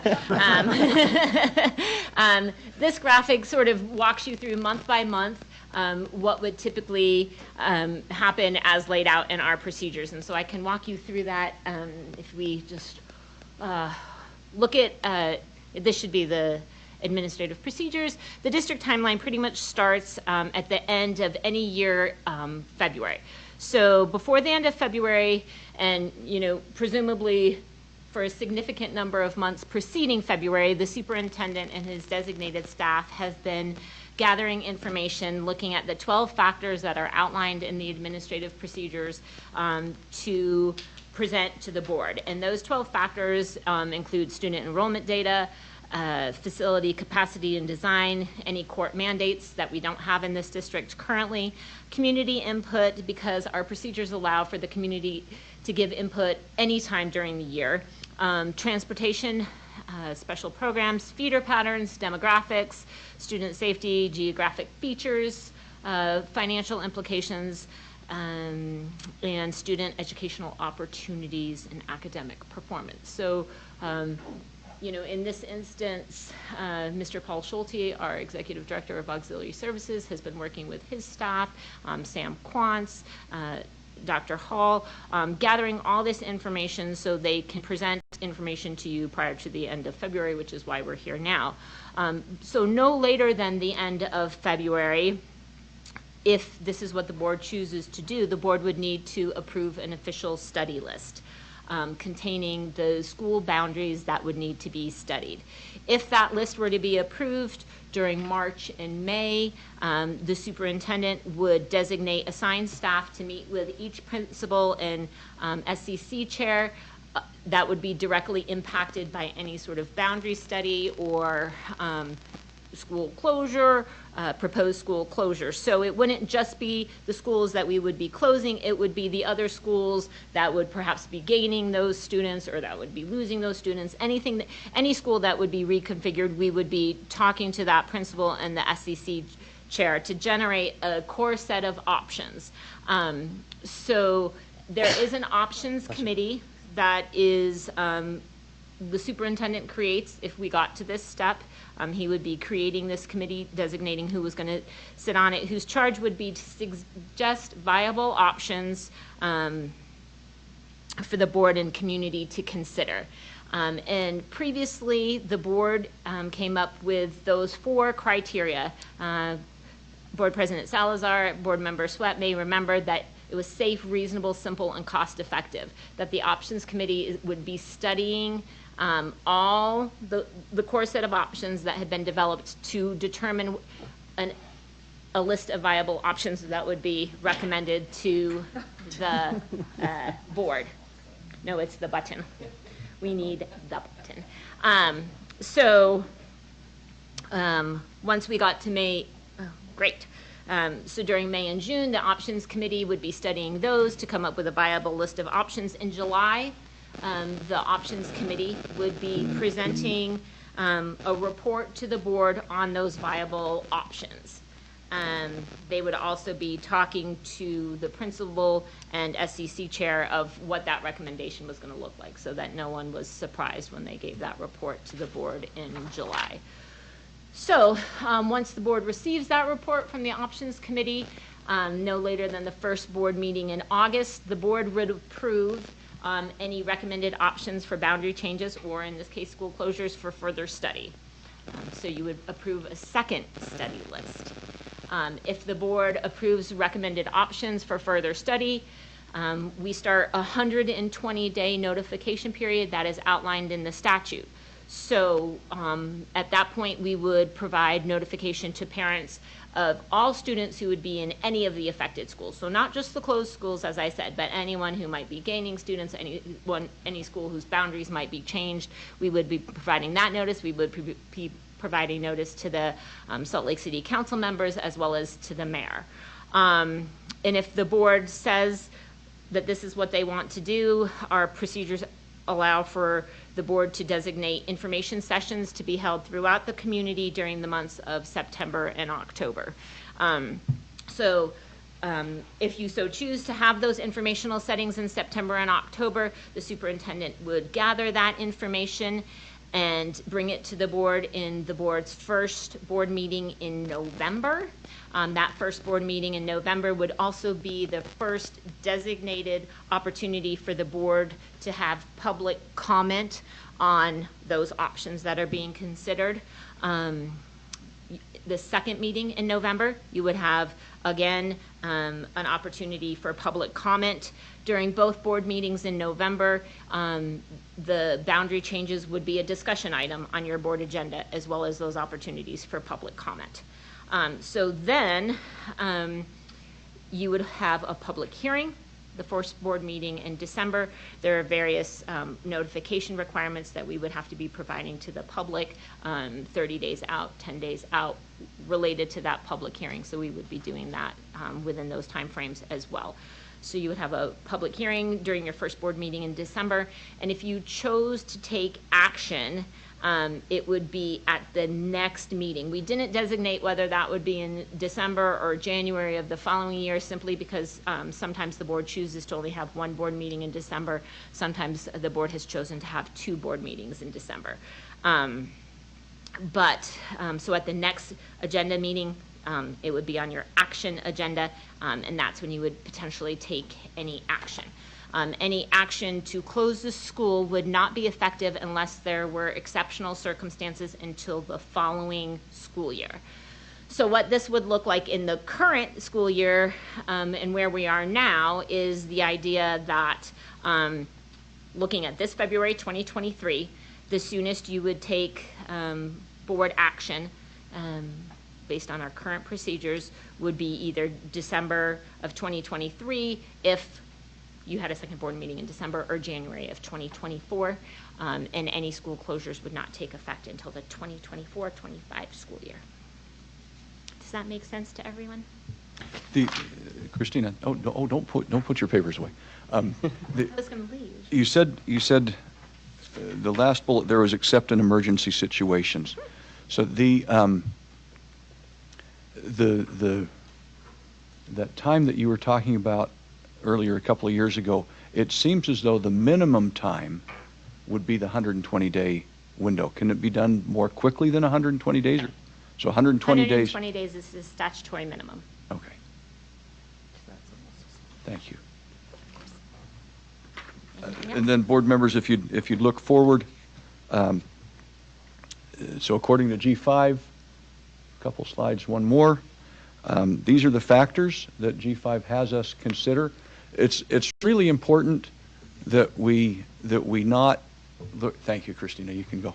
That we not think, oh, that's the school with the smallest enrollment. Boom, they're the one we close.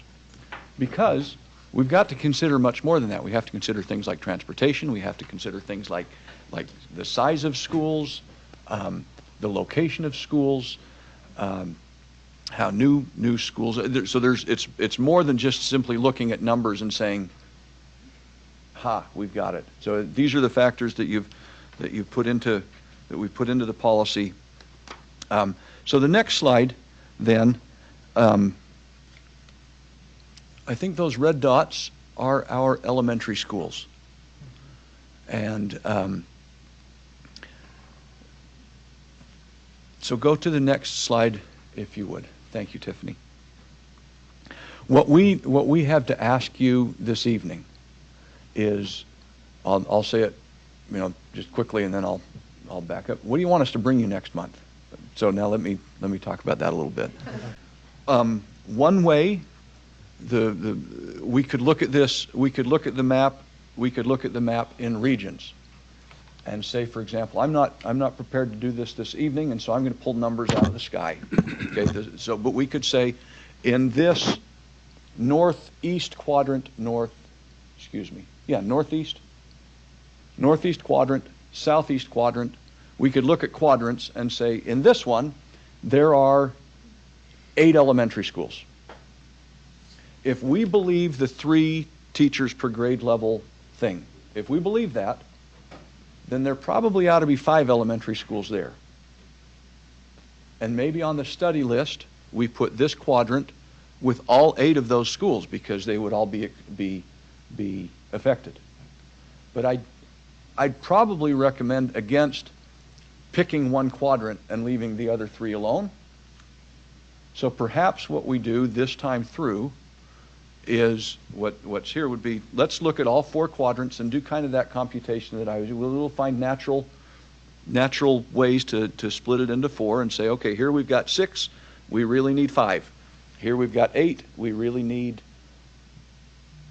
6. Here we've got, you see what I'm saying? That would be one way to do it.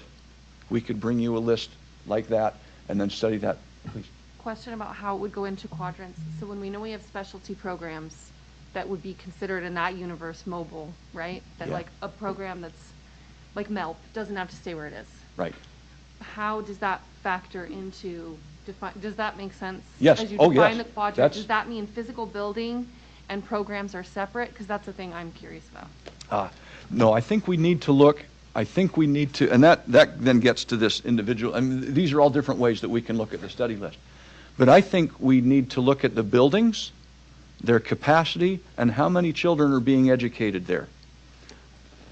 The other overlay, which comes right with this conversation, is the building, its capacity, and how many kids live in its boundary.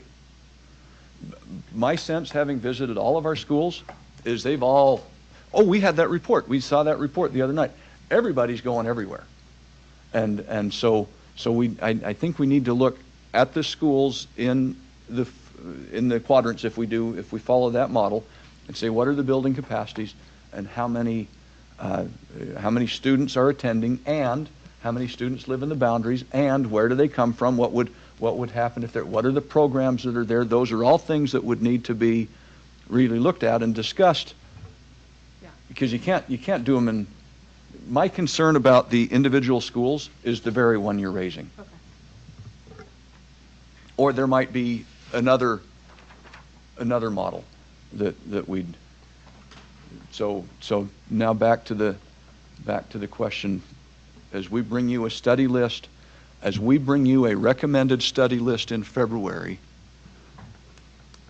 what would you be looking for from us to be bringing you?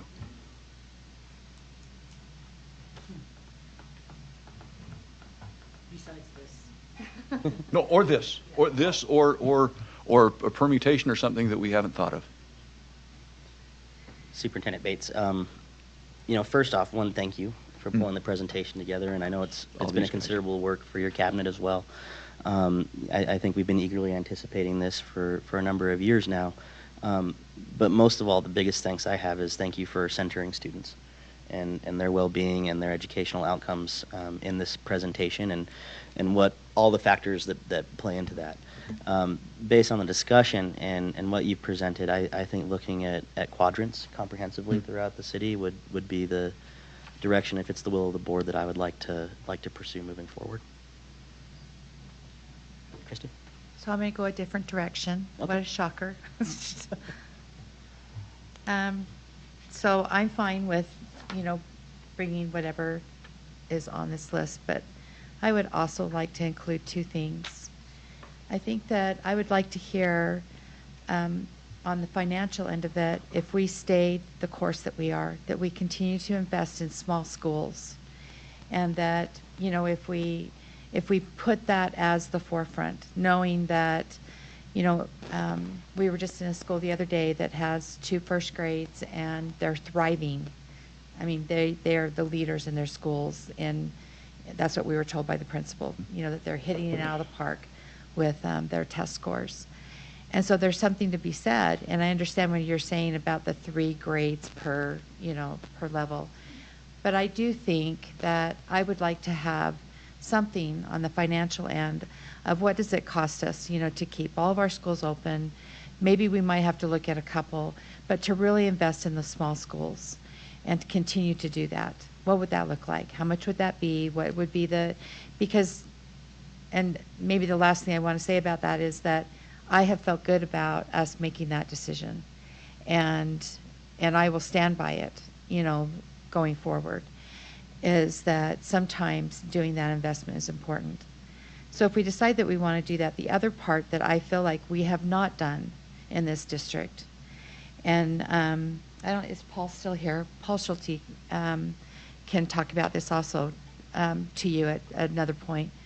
You know, Highland bottomed out at about 1,300, right, Paul? About 1,300 students, and actually used a really great visual the other day that the house was on fire, and we felt like Highland High was on fire. 1,300 students, what are we going to do? And everyone pulled together and put together a marketing plan that really talked about everything that Highland, you know, could provide to students, to families, the programs, the academics. I mean, it was an amazing piece of work that we put together, and it has made a difference in the Highland community. Overall, this district has done a poor job of marketing our programs and talking about what we have, the investment we have in kindergarten, the investment we have in our CLCs, the investment that we have in the art stream, in our academics, in our athletics, in our extracurricular activities. It's like we're this hidden gem in the city for some reason that has come to a point now where we have to do something about it. And what I'd like to see is another option, is a comprehensive, a comprehensive marketing plan with the city, talking about why you want to come to Salt Lake City and bring your children to our schools. Here's a bevy of things that we can offer you in all of these schools. Here's the transportation piece. Here's the lines to get there. Here's the after-school programs, because we haven't done that. And that could possibly, like it did years ago with Highland, bring more families in, whether it's, you know, from outside of our district, or possibly having that conversation with the city of how do we attract families into the city. And so I don't feel like we've done that. And so I would like us to talk about looking at those two options before we just say, okay, let's break into quadrants, regions, let's start looking at how we possibly, you know, close schools. Board Member Anderson? Yeah, so I feel like I have a little bit of a counterpoint to what's being offered there, which is we have a lot of people trying to take on that goal of marketing, namely parents. And I've noticed in my precinct, I want to be careful how I say this, there's, as Superintendent Bates pointed out, when you look at that chart, you see people moving to and fro all over the place. And in trying to get the two to come back to the fro, there's a lot of, you know, I don't want you to hang your sign in the library. Well, I can hang my sign in the library. Do you know what I'm saying? That, like, I think that, yes, of course, we want to be advocating for the things that we know are great about our schools. We wouldn't be participating if we didn't believe that. But a lot of them are strapped very thin, and we've heard about that, you know, in comments, right? That I do think there's utility in looking at, I feel like as a parent of kids in school, we've all been engaged for the past several years of marketing your way out of this. And I don't think we can market our way out of the demographics data that we have. But I do think that those efforts can work together to make the schools that we have as good as they can be, looking at a large scale study. Because I would say the other reason why I think looking at quadrants is going to be most effective, we will all feel push and pull in myriad directions because of the, you know, just because of the situation we're in with the time at which this is happening in relationship to the pandemic. And so the way that all plays out, I think we need sufficient options to come to consensus as a board. And one of the ways to get the maximum number of options is by looking fully at quadrants and what it takes to get to numbers, and then talk about, you know, the values of those numbers. Thank you, Ashley. Any other suggestions or direction for the superintendent? Board Member Williams? It's just kind of echoing what has been said a little bit, but I do think the hybrid approach that Board Member Anderson was suggesting, I feel fairly comfortable with that. I think even things that we're not mentioning right now may come out of that hybrid approach. So I think I would agree with Board Member Anderson as well. Member Jensen or Sika?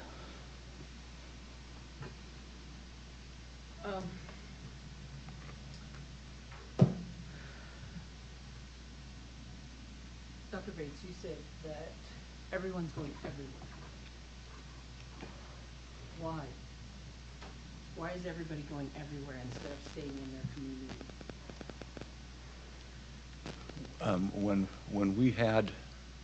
When we got that report when Sam shared that the other day, and it was all the schools and who's transferring to where and which schools they're going to and how,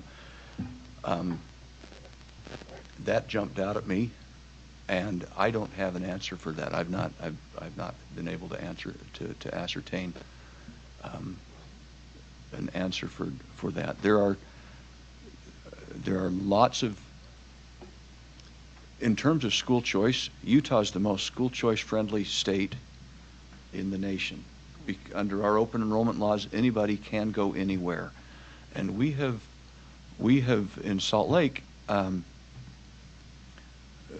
with our,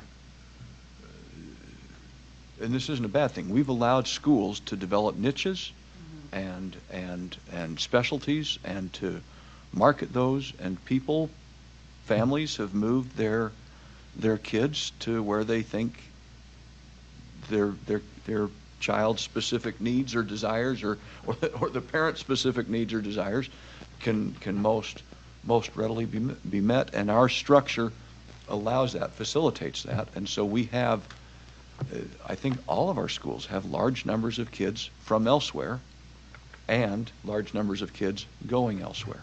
I don't know why that is, other than what, I mean, we haven't surveyed parents when they fill out their permit requests, why do you want to do this?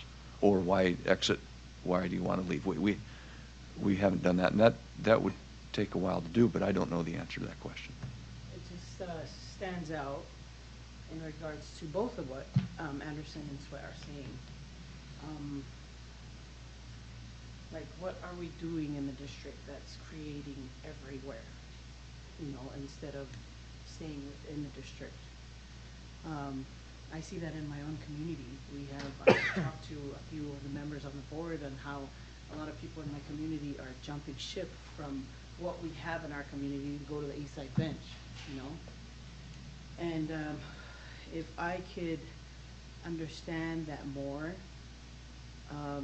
we do, this is besides the topic, we have this influence of people who would like to add another school, right, in our area. Mm-hmm. And so I want to understand why the community is actually leaving the community to go to something that they think is possibly better for, like you said, for their kids and for their families or whatever, but we've created a system to where it's supposed to be convenient for your family. And obviously a lot of the numbers are in our community. We have the most numbers coming out of our community, but yet we are still creating more numbers for the East Side bench because there's something better out there. And so, I don't know if that has something to do or be pertinent for a study list for you to bring back, but I'd like to understand, possibly maybe on a separate discussion, of how we can make it more equitable for the West Side to not necessarily have to leave to go and find better. Perceived. Yeah. Yeah. Thank you, Chair. Board Member Jensen. First, I mean, I like the idea of the hybrid, but I guess this kind of goes to Board Member Sika, Jenny, your question. Sometimes I think that one of the reasons people are going everywhere is they don't have information and they're second guessing.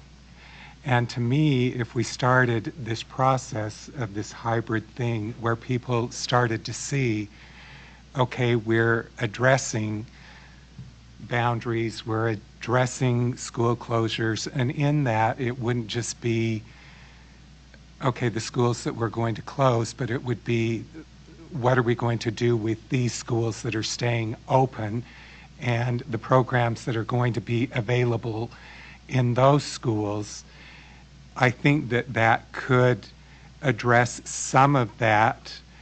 Well, I guess I better move my kid here because who knows, maybe my school's not going to be open 2 years from now. And I guess I'm just speaking to that from experience in the classroom, where you have parents that are second guessing because we don't have a plan here. And so what happens anyway, in my experience, is rumors start, and then they're promoted by people that like that rumor, or another rumor is created to counteract that one. And to me, it seems like one of the best ways to address some of this would be to say, okay, this is what we're doing, and we're following this schedule. And I mean, I liked the flow chart that you provided. I understand what Christy is saying, that we need to look at the other side of it. Okay, what programs can we put in those schools? Because I think that there are things that bring students back to school. I mean, we found that when we did full-time kindergarten. We got families bringing children back, okay? This is not the time to talk about what all of those other programs are, but I guess what I am saying is I think that if we make a decision that, okay, this is the approach that we're taking, it makes it so that now, okay, we're going to be getting further information, and we're going to be informed so that we know how to make a decision instead of this second guessing. Mm-hmm. And I mean, it would really even help with staffing schools too. I mean, having been in a situation where you're on committees and you're trying to find a good teacher for your school, the thing that happens is you find the good teacher and you want that teacher, and the teacher says, well, are you going to be here in 2 years? And you're going, I don't know. I mean, it affects us in so many ways. Student Board Member May, do you have anything that you'd like to contribute to the conversation from the student perspective? I think, like, over the tenure and talking to students, like, a lot of my conversations have been with high school students, which is, like, less pertinent to this. I think there's lots of, like, reasons that being educated in your community is really important, and I think that's one of the reasons, like, looking at regions and quadrants is important, to make sure that, like, the distribution of schools across our city remains equitable. But I also think sustainability is, like, really important to a lot of students, and closing some schools would be a more sustainable option if you're thinking about, like, carbon footprint. And I also think, like, thinking about my, like, elementary experience and my peers' elementary experience, I think, like, being educated in a small school has benefits, but, like, largely I think the things that matter are, like, the individual relationships you're having with your teachers, like the way that your teachers are able to interact with, like, their community and do things like professional development. And I think from, like, just a student educational perspective, like, the benefits of small schools seem to be outweighed by the harms or, like, the budgetary costs that they're creating. Thank you. Well, Superintendent, I think you're hearing a lot of different perspectives.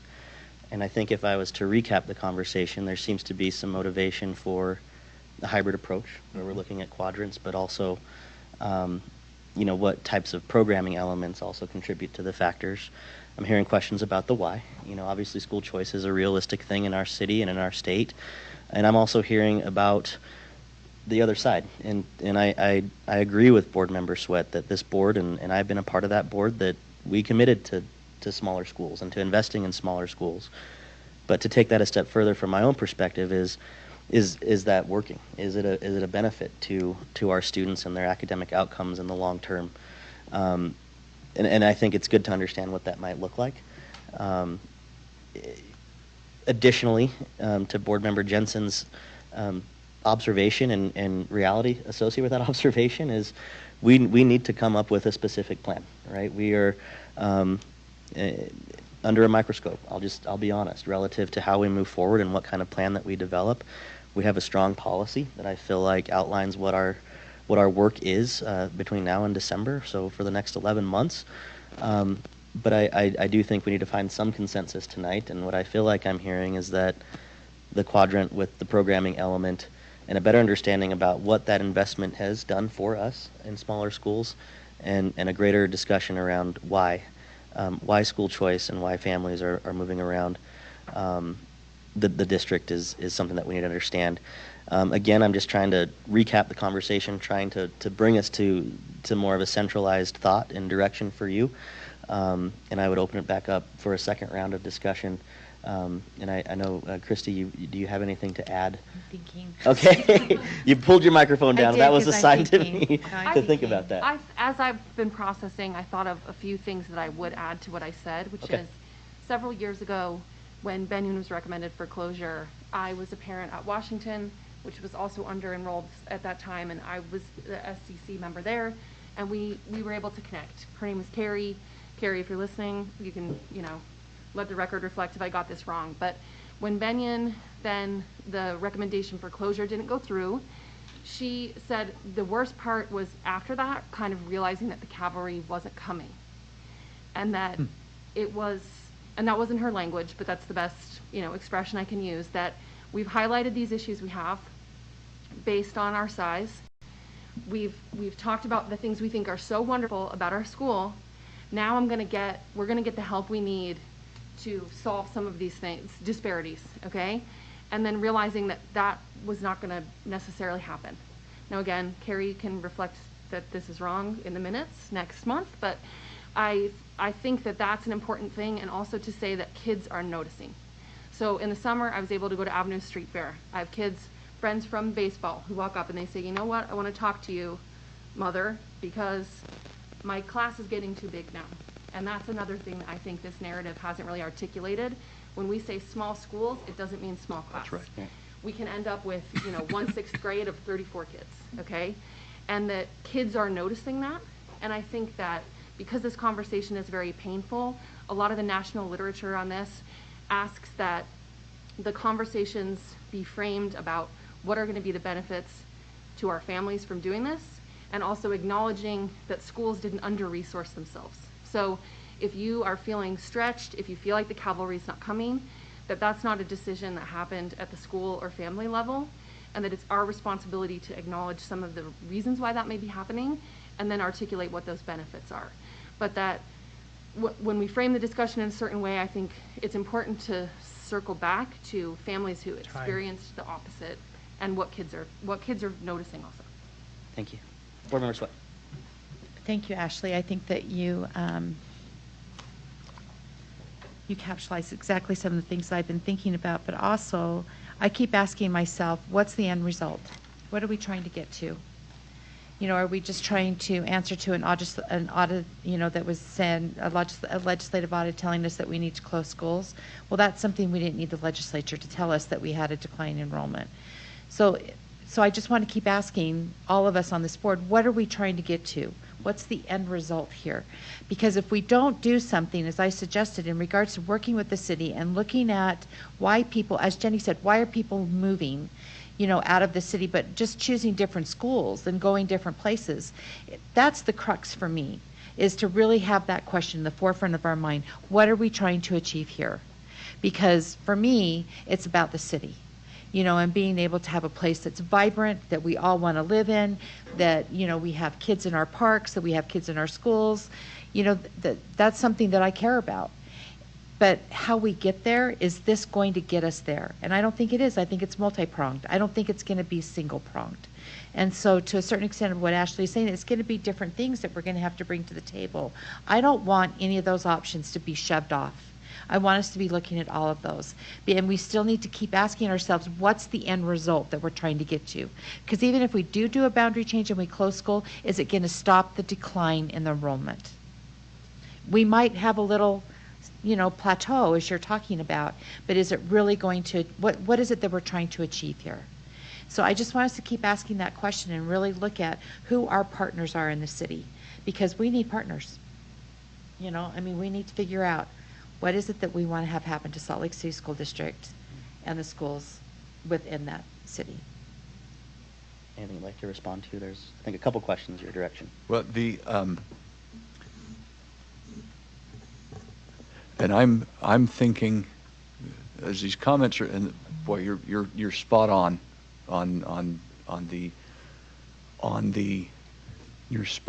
the issues that make these conversations just about the most difficult conversations that boards of education can have anywhere in the country. I'm thinking about you've given us a policy that deals with what we've talked about tonight, and the next step in that policy is that I, or my designee, that's what we're referring to, will bring back a recommended study list for you to adopt or modify or, whatever you do with it in the February board meeting. So I'm hearing that as we study populations and schools and enrollments and boundaries, that we ought not look at that individual schools at a time, but we really ought to look at that in a context. And quadrants make sense. You know what? I haven't looked at the map really closely. I don't know what quadrants assumes 4. I don't know what it is if it's 5 or 3. Tridents? A trident is something. Anyway, I think we want to look at this and find some natural regions. And then the study of those regions needs to necessarily include these very issues that I think you're raising. The policy doesn't address a marketing plan. I'm probably not going to have a recommended marketing plan to bring back to you. No, I don't. No, I'm not. I don't mean that. I don't mean that to be flippant, but I do think that this process really can open the eyes. And Ashley, you kind of put it at the. I don't know that we deliberately threw it to the feet of parents, but it's landed at the feet of parents. But that it can really open the eyes to what makes our school special, that we can promote and maintain. I don't like talking in zero-sum terms, but there is a limited number of students in the Salt Lake on the Wasatch Front, and we're not going to be able to promote ourselves so much that they all come. So there's going to need to be some. Well, I'm making an assumption. A lot of folks would suggest and counsel you that you do need to make some adjustments in your real estate portfolio. And I think we need to look at that. But as we bring the study list, and as we take the next steps through your policy, which I really think is a solid policy, that those are the kinds of things that we do discuss with communities at open houses. That these recommended solutions, they're solutions to problems that we uncover as we're moving forward. And so recommended solutions would speak to those as well. That's what I'm hearing. I don't know if that's responsive to everybody's concern, but I think the next step in the process is to take the next step in the process. And that includes identification of regions, and that includes then study of the factors in those regions.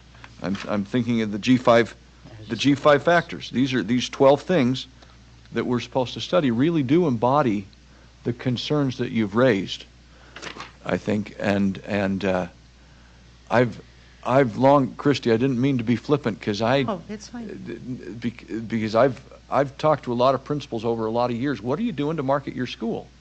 And this brings up the charter school conversation, and we've had that conversation for years. How come people are leaving your school for a charter school? That's a really important question for people to ask, and is why we don't the things that people were saying in 1998. Christy, were you there in 1998 when charter schools came, and they were saying, exactly, you're this big monopoly. You've got no competition. You need to have competition, and those of us who were around said, we'll take on the competition. We'll take the competition. We'd like the rules to be the same, but we'll we're not playing two different games. But we'll take the competition, and we've had to look at how we talk about ourselves and market ourselves and how we're responsive, because we are not the only game in town. And the open enrollment does allow people I was referring specifically to inside the district movement, but you're right.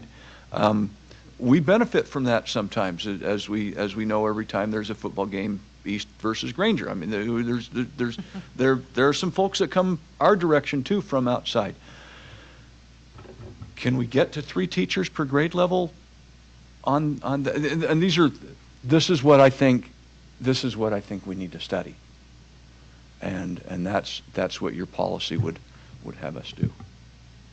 Superintendent Bates, I appreciate that, and that was one of the questions I was going to ask, and I was looking at the same factors. I scrolled back in my presentation to that as well to see what connectivity there was based on the suggestions and comments from the rest of the board.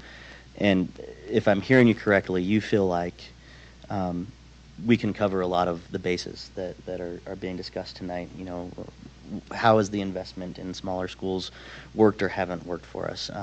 What can we do to address the marketability, right? And I also think, just going back to the audit, you know, the more we can demonstrate working together, the easier it is for us to come to these types of decisions and move forward, and ideally dispel the perceptions or myths that might be out there about us.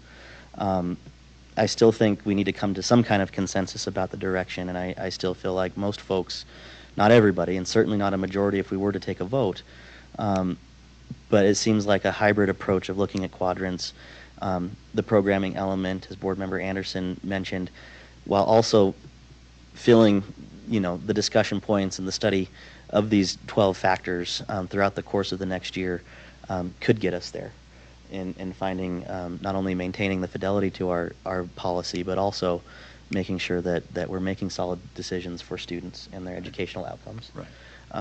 Is that a fair encapsulation of our discussion tonight? I'm trying to cover all the bases that everybody's brought up, but I also don't want to just, you know, take a bold lead and say this is what we're doing. This is our consensus. This is our board, and we need to, you know, at least be comfortable with what we're directing the superintendent to do moving forward.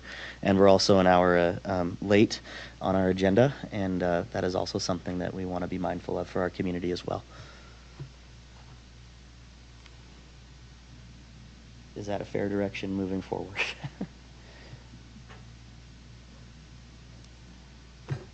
I think it reflects what we've discussed. Do you feel like you have a clear direction? I do. Okay.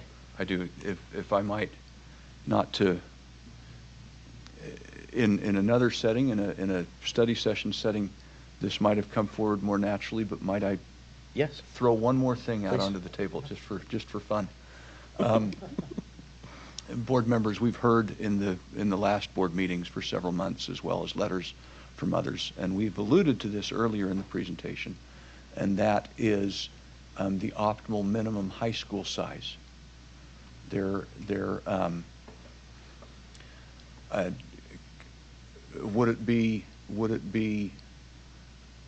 the board be willing to accept a recommendation in February to study some of our high school, to study the long-term population and financial viability of an additional high school? And that's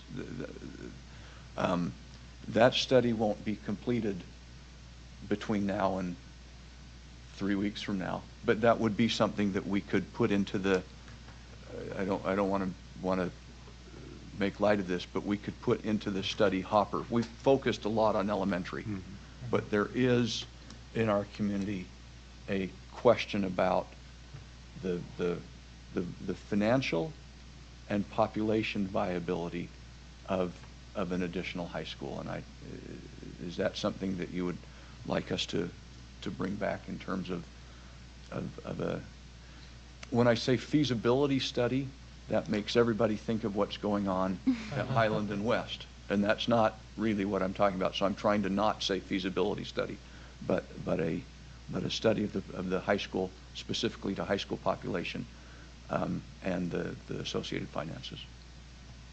I'm seeing a lot of nods, but I defer to well, I mean, it's definitely that's definitely an addition to the discussion. But it is something that I know folks who've been watching the board for the last few months know there's a lot of interest from our community, especially in the realm of how that equates to, it's funny how I said it, equates to equity, right? But there is that thought and that feeling, and for a lot of folks, that thought and feeling does translate to their reality. And whether we owe it to not to the community to study that, besides the point, but I think there's value in understanding what that could look like so that we can start answering some of these questions for our community, especially those that are living that reality. That's just my thought. I think just knowing what I do know and what I have studied about it, I have a lot of unanswered questions about it. And those are the questions that I think ought to be answered. But I also think we need to be really honest about what that means, right. And it is a hard conversation to have in the midst of closing and then adding.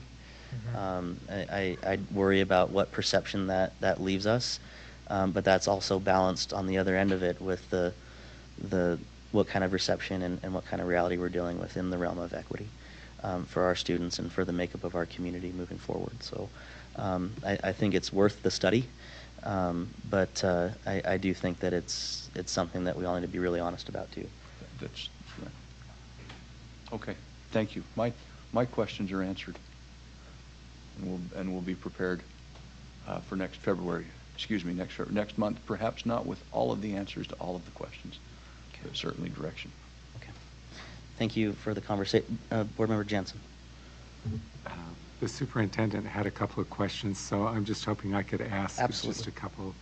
So you were talking about solutions, and I guess to me, I was thinking, is that going to come from the options committee that you're talking about? Okay. Who's on the options committee?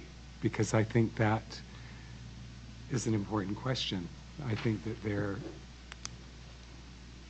we need to understand who's going to be on that committee helping develop what the options are. I think there needs to be representation across the board. The policy does not define the options committee.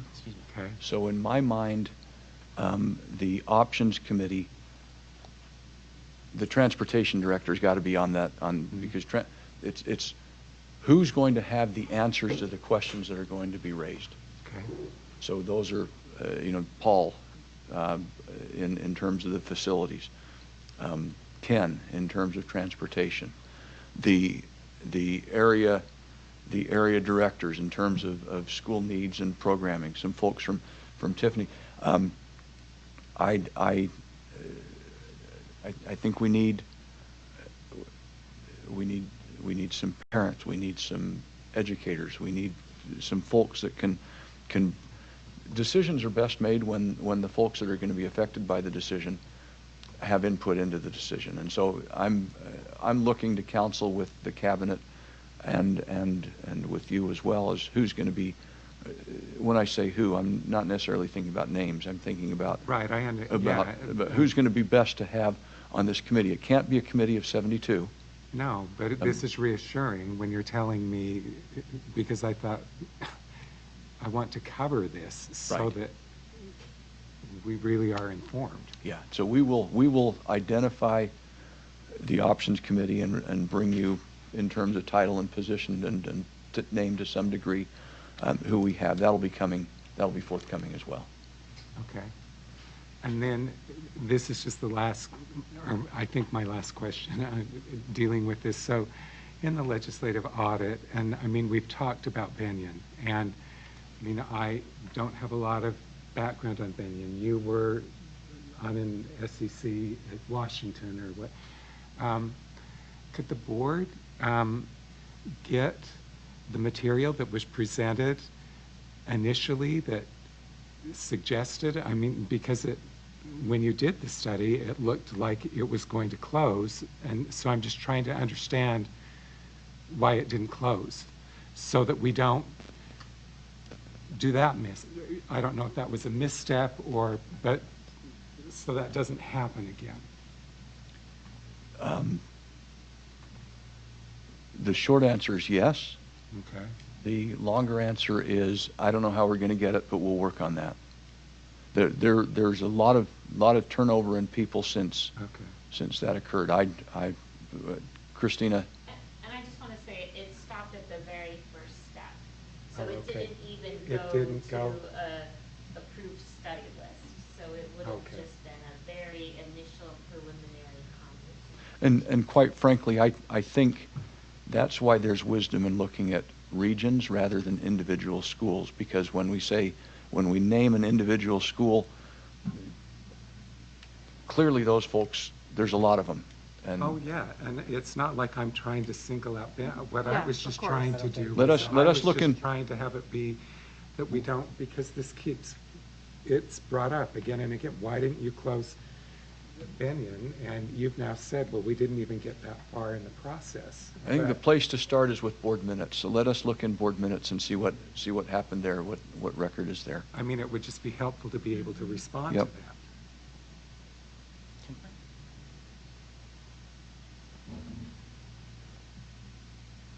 Thank you. All right. In the interest of time, thank you, board members, for the discussion. It's an important discussion, and I'm glad that we took the extra time that we needed, because it does play a lot into everything that we've discussed, especially relative to perception and reality. Moving on to the discussion agenda, we're finally here. I'll turn it over to Dr. Bates to cover topic number 1, which is superintendent search. Thank you. Moving from the frying pan into the fire. What's coming around is a draft timeline. I say timeline, it's really not, there's only one date there, and that is May 2nd at the very bottom. And as we talked at the USBA, I talked with some of you, the suggestion was that might be a target date for the appointment, not for the starting of the new superintendent, but the appointment of the new superintendent. What you see above that date are a number of things that need to happen. They're in general order. There's clearly overlap between some of the things as those move along. Let me just read these down.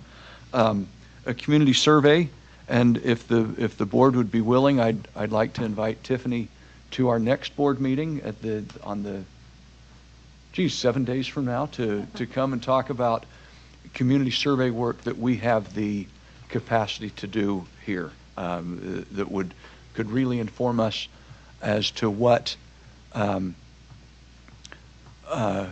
qualities, what qualifications, what the community is hoping for in a superintendent. When I say the community, that can be done in sections to include, this is what teachers would like, this is what of the 200,133 folks that are not connected to school, this is really what they'd be expecting in a superintendent of schools. This is what parents are looking for. This is what administrators. So I'd like to invite her to come back and talk about that. And that information would, I think, then be helpful as we move on to these next steps. Richard Stoll, a couple of you and I talked with him at the USBA conference. He'd be willing to come and help us. I'd like to invite him in February, perhaps, to talk about a brochure and an application draft that we could use for the posting, and then that would need to be approved thereafter. The position would then be posted. The board would determine what questions we're going to want to ask in interviews. When the application deadline comes, I'd suggest that we invite perhaps each board member appoint 2 people to be on a stakeholder committee. Those are people from your precinct, whether those are business owners or parents or whomever. Then we could also identify perhaps the presidents of the employee associations.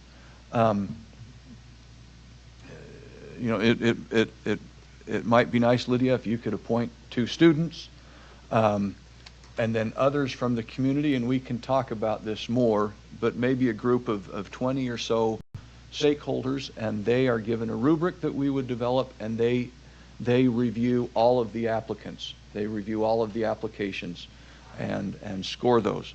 The board would similarly receive those applications and be able to score those on that rubric or a similar rubric. Then the board would meet and say, okay, reviewing what the stakeholders, the feedback they've given us, reviewing our review, these are the, I don't know, 7, 5, 12 people that we want to interview. And then you conduct those interviews, and then you get together again and you say, you know what, let's narrow it down to these 3 or these 2.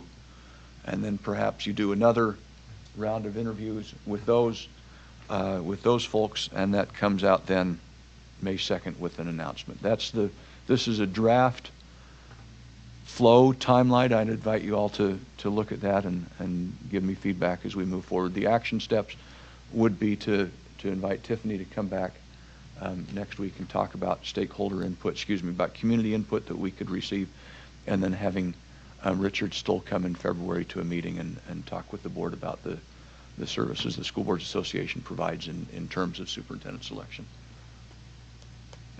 That's discussion. I've said everything I've got to say there, but I'm open for questions. Anybody have any thoughts on this timeline? It does add some things to our next agenda potentially, and we can talk about that, but I would open it up for any discussion.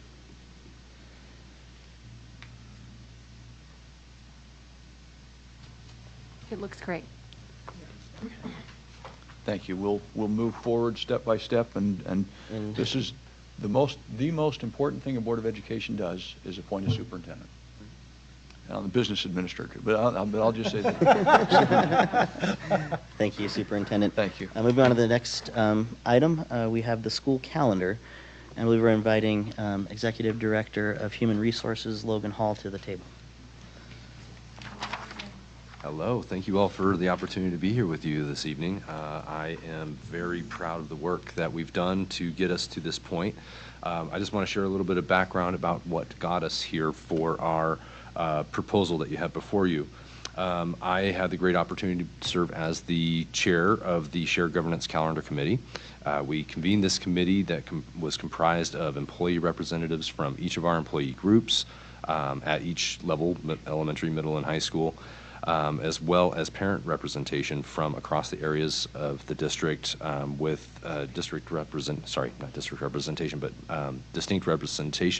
of parents who have students both at the elementary, middle, and high schools. That committee met together multiple times, and our charge was to develop 3 calendar options.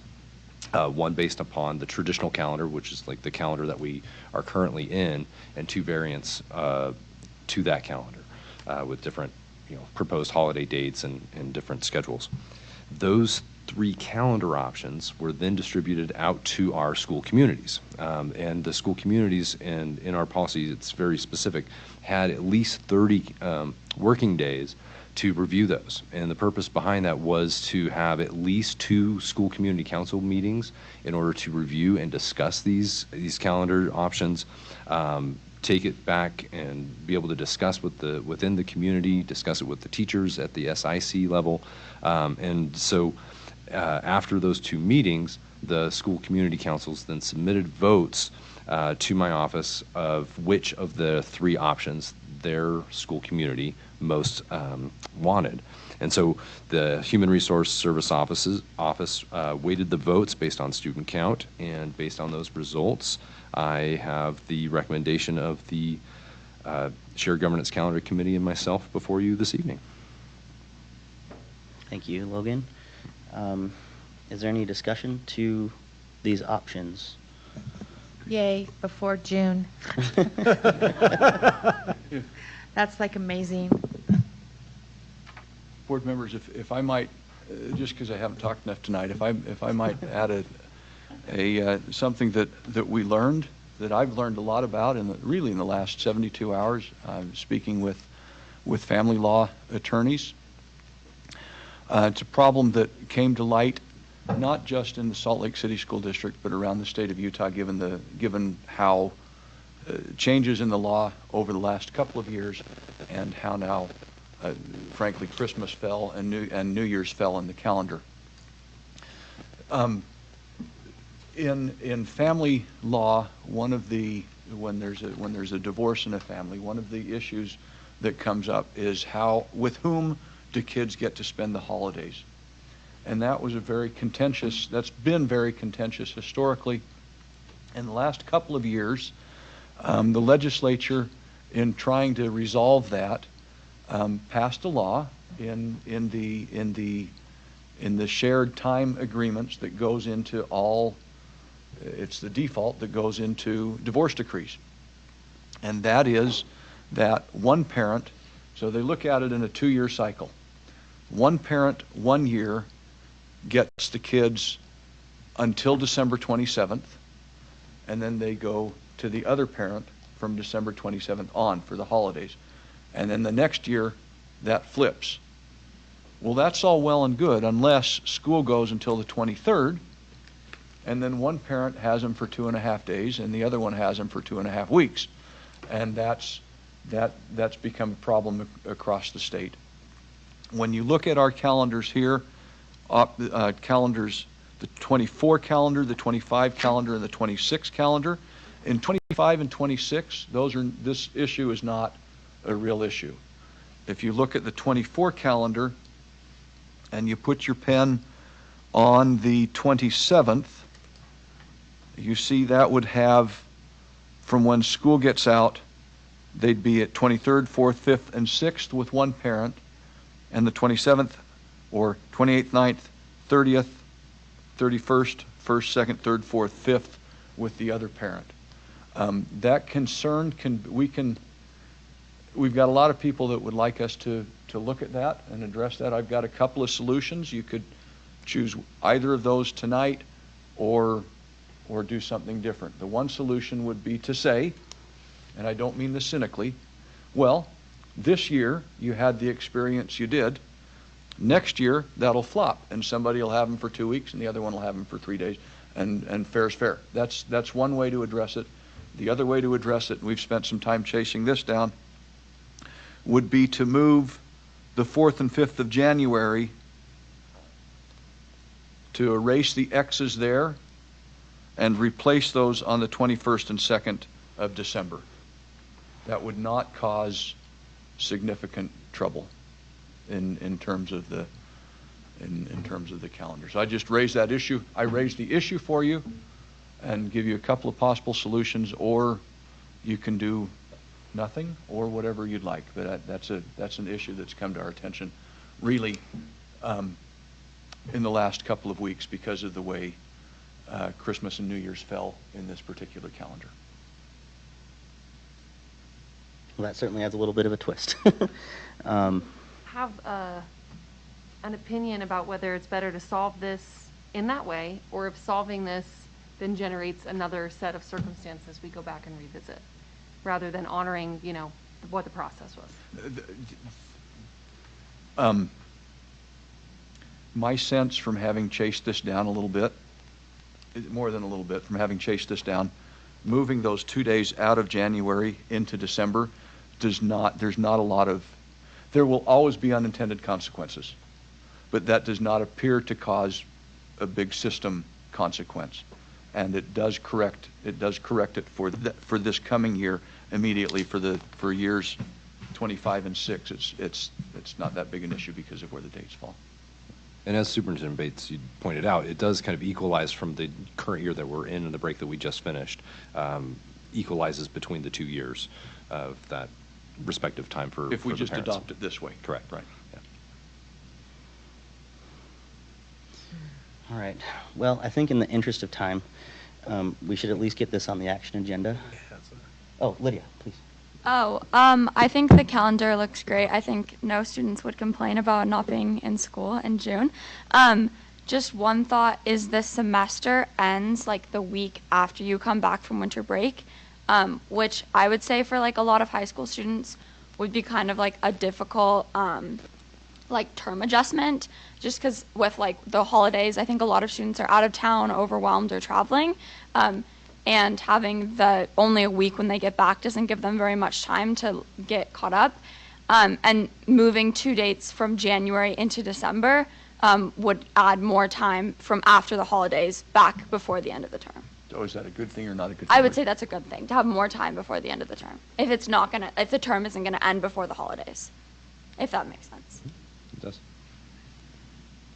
Are you looking for a motion? Sure. So, do you want to try and make the change in the action, or? I think that makes sense. Okay, so I move that we move the calendars, the 3-year calendar to action.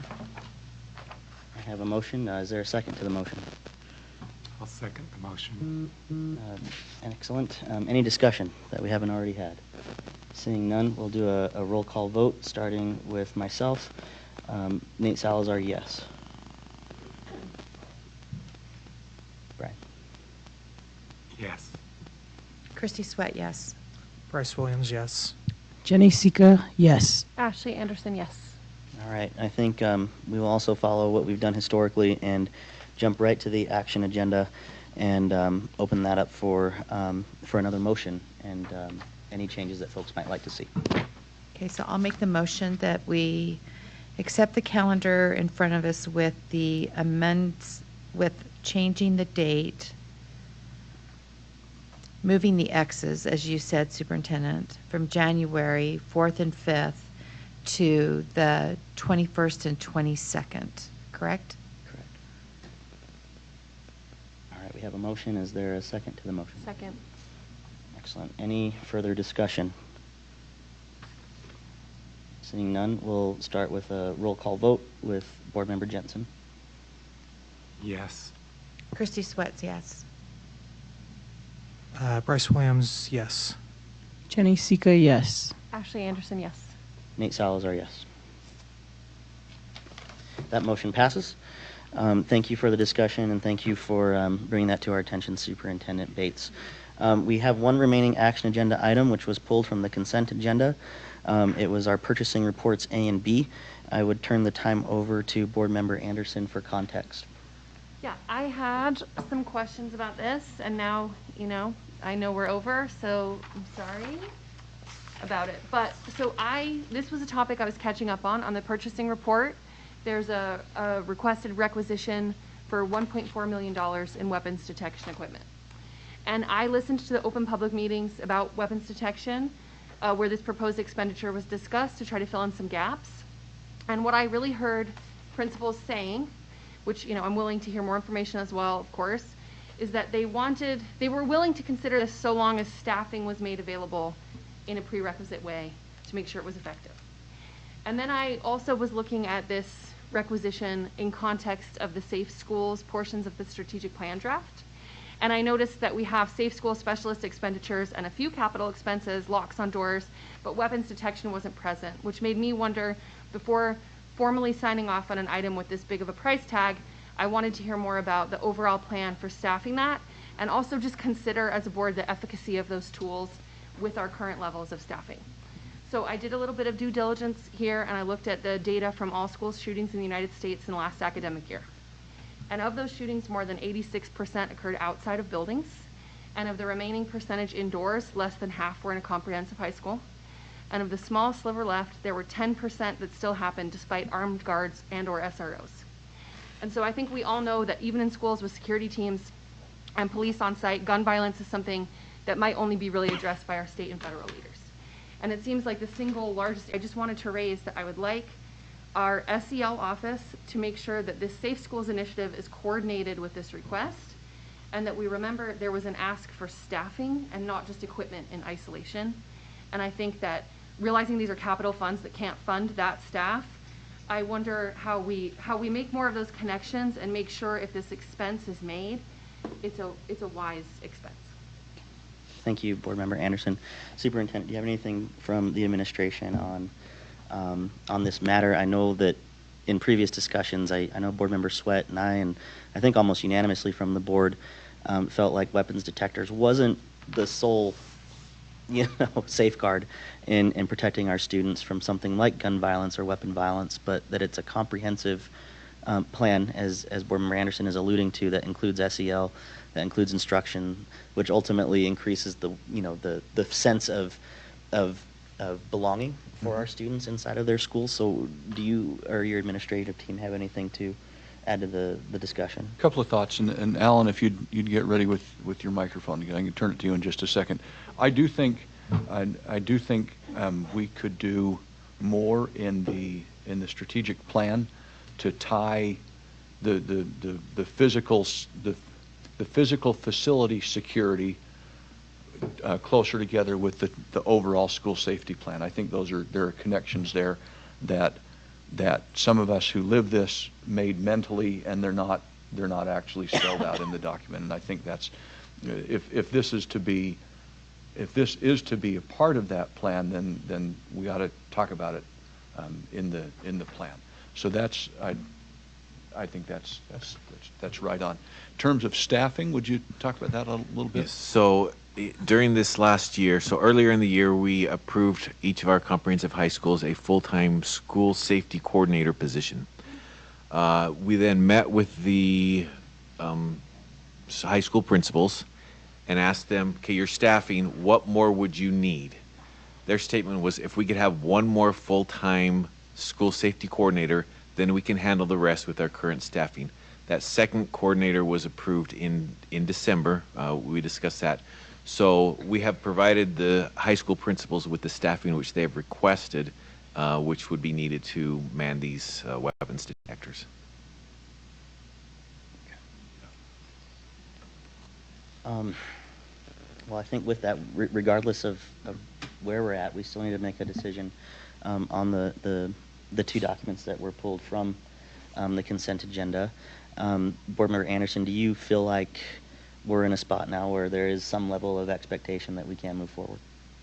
Yes, and I feel like definitely I did not raise this so that we all decide not to do this. I'm not interested in stifling where we are in the conversation, but more raising that this is what I've heard. If there are gaps in my knowledge, great. If we're going to approve something like this, and that's the consensus of the majority of us, then, you know, I don't feel totally comfortable approving that, but that's not to say how anyone else feels about it. And I think if we move forward, it's just my ask that we talk about that in a public-facing way, and that's the end of that. Well, if you're willing to make a motion, you could make one that reflects that expectation if you'd like. Well, I can make the motion. I move that we accept the purchasing report A and B. Okay, we have a motion on the table. Is there a second to the motion? I'll second. Motion by Board Member Sweat and seconded by Board Member Williams. Is there any further discussion? Seeing none, we'll go to a roll call vote, starting with Board Member Sweat. Christy Sweat, yes. Bryce Williams, yes. Jenny Sika, yes. Ashley Anderson, I'll say no, but I respect that, you know, how it will turn out. Nate Salazar, yes. Brian Jensen, yes. Okay, that motion passes.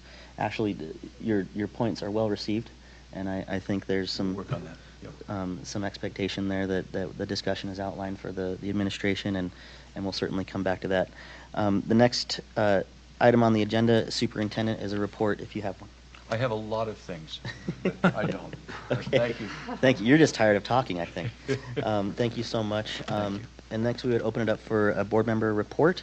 I'll go ahead and start that element. We've already kind of touched base on it thanks to the questions from Board Member Jensen and Board Member Sweat. I would like for us to introduce a study session on February 21st at our meeting there to organize and plan a retreat. What was that? Is it the 17th? I believe it's February 21st in our study 17th, next. 14th. Yeah, it is the 21st.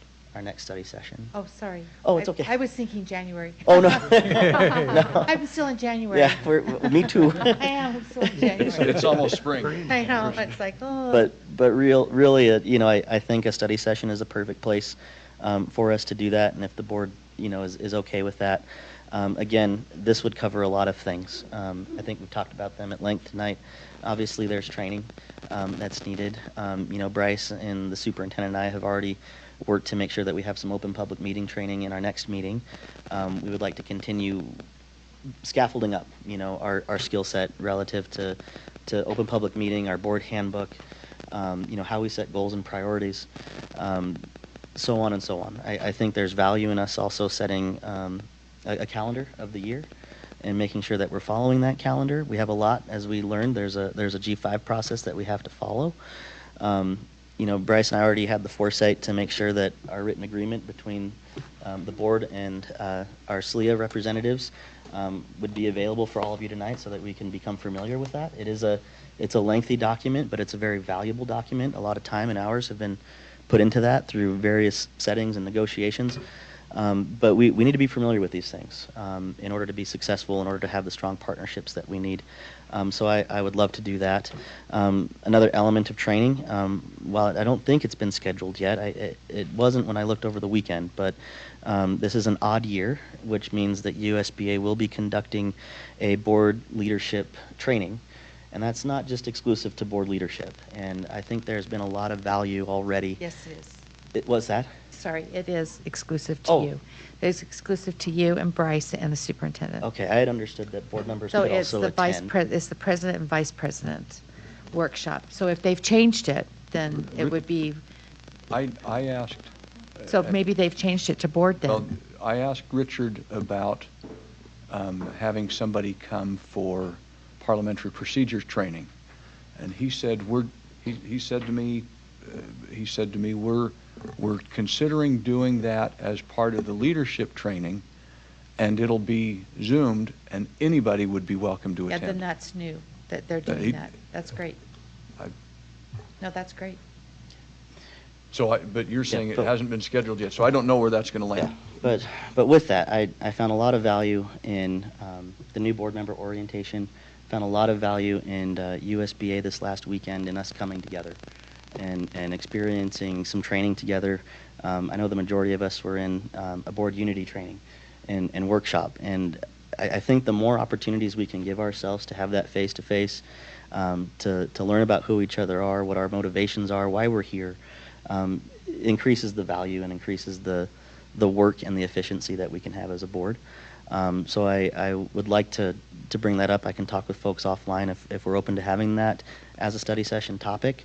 But ultimately, I just want to make sure that we're doing right by our community, that we're doing right as a board, and you know, cleaning up some of the issues that have been pointed out to us, either in the community and things like the audit, and just things that we know already about ourselves. We have a really huge opportunity to change the face of this board and this district, and ultimately keeping students at the center and their outcomes. And those are the things that I would like to present in my board member report, along with one other item. I do have a sign-up sheet. Per our board policies relative to the agenda setting, we need to have a third board member attend the agenda setting with Vice President Williams and I. So I do have a sign-up sheet. We have 4 dates that will reflect the next 4 months of agendas, so 8 agendas. Board member Sika has already signed up for January 31st. And so I just want to pass this around so folks can sign up and join Bryce and I, along with the superintendent and his cabinet, in that agenda setting. And I just thank you for a first meeting. I'm working over some nerves in this new role, but I appreciate your patience in working with me. Thank you. Any other reports, board member or Vice President Williams? Yes. First of all, just wanted to thank everyone for participating in the USB conference this past weekend. It was really good to have everyone there. Second thing, I just wanted to share some things complimentary to what President Salazar said. I think the opportunity for professional development and training is something that I've heard from all of you that we should continue to do. That can be through conferences and different things of that nature, but we can talk about this at another time, but I think utilizing our study session time to do some of that, whether that be the board handbook or something, I'm not sure that everyone has this or not. Those that attended new board member orientation received this in their packet from USBA, but I think something like the coming to order document that we have could be something that we could review, and collectively we can kind of talk a little bit about how frequently we're doing these professional development conversations or trainings as a board. But very much just want to share that both President Salazar and I are committed to continued professional development. Thank you, Bryce. Any other reports? I have some stuff. Board Member but Anderson. I've talked plenty, so if anyone else would like to go first, Brian. Well, I just want to thank you for the opportunity that I have participating with you in those conferences, and then also for your confidence in electing me to serve as your USAB USBA. representative on the board of directors of the USBA, and they have contacted me, and I will be attending a board meeting on February 16th, and I'll put together, after that, I'll have a report for you on that. So all the schools in Precinct 3 did really great service projects before winter break, which I wanted to acknowledge. And also, right before the winter break, I was able to take members of my son's class to a debate tournament, Ensign, which Lydia was one of the co-hosts of. And the kids from Ensign took first place in their event, which I was super proud of them, but also West DLP won sweeps at their tournament, which is the biggest number of wins across events. In more Ensign news, they are having a curriculum and assessment lab open house on January 18th at 6 p.m. And Wasatch also recently held open houses, and they have upcoming town meetings and dance performances by their BTS specialist, Shara Huckins, and their youth theater.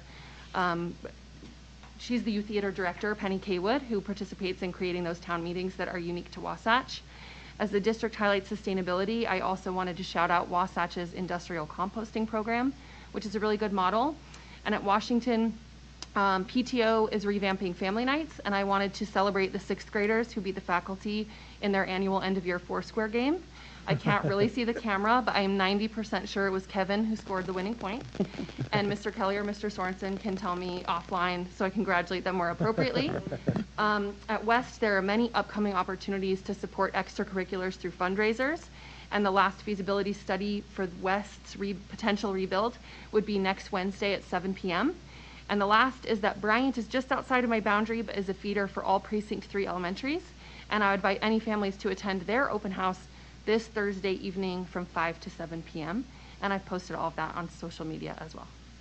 Thank you, Board Member Anderson. Board Member Sweat. So, sorry, I was given that charge from USBA to talk about the workshop, so I'm just trying to get clarification about that. So I'll let you know as soon as I know something. I appreciate the conversations that we have around our finances. And it seems like there's a reoccurring conversation around our paras that keeps coming to us. And I think that one of the things I think that would be helpful for our new board members, as well as for me, is to understand where that funding comes from.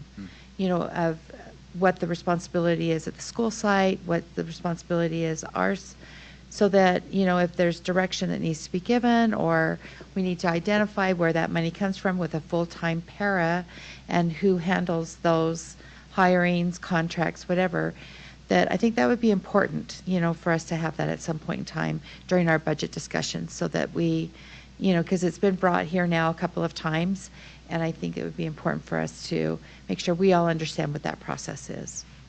Otherwise, I've really enjoyed my school community council meetings. They've all just jumped right in. There's been such great energy, as Ashley was talking about, and it's been such a great joy for me to be a participant in many of those. So thanks. Thank you, Board Member Sweat. Board Member Sika, do you have a report? Thank you. Thank you for this past weekend. It was awesome. Thank you. Student Board Member May, do you have anything that you'd like to add? All right. With that, I will call this meeting adjourned. There. Thank you. Bryce wanted me to do that. Hey, Christy. Here's this for...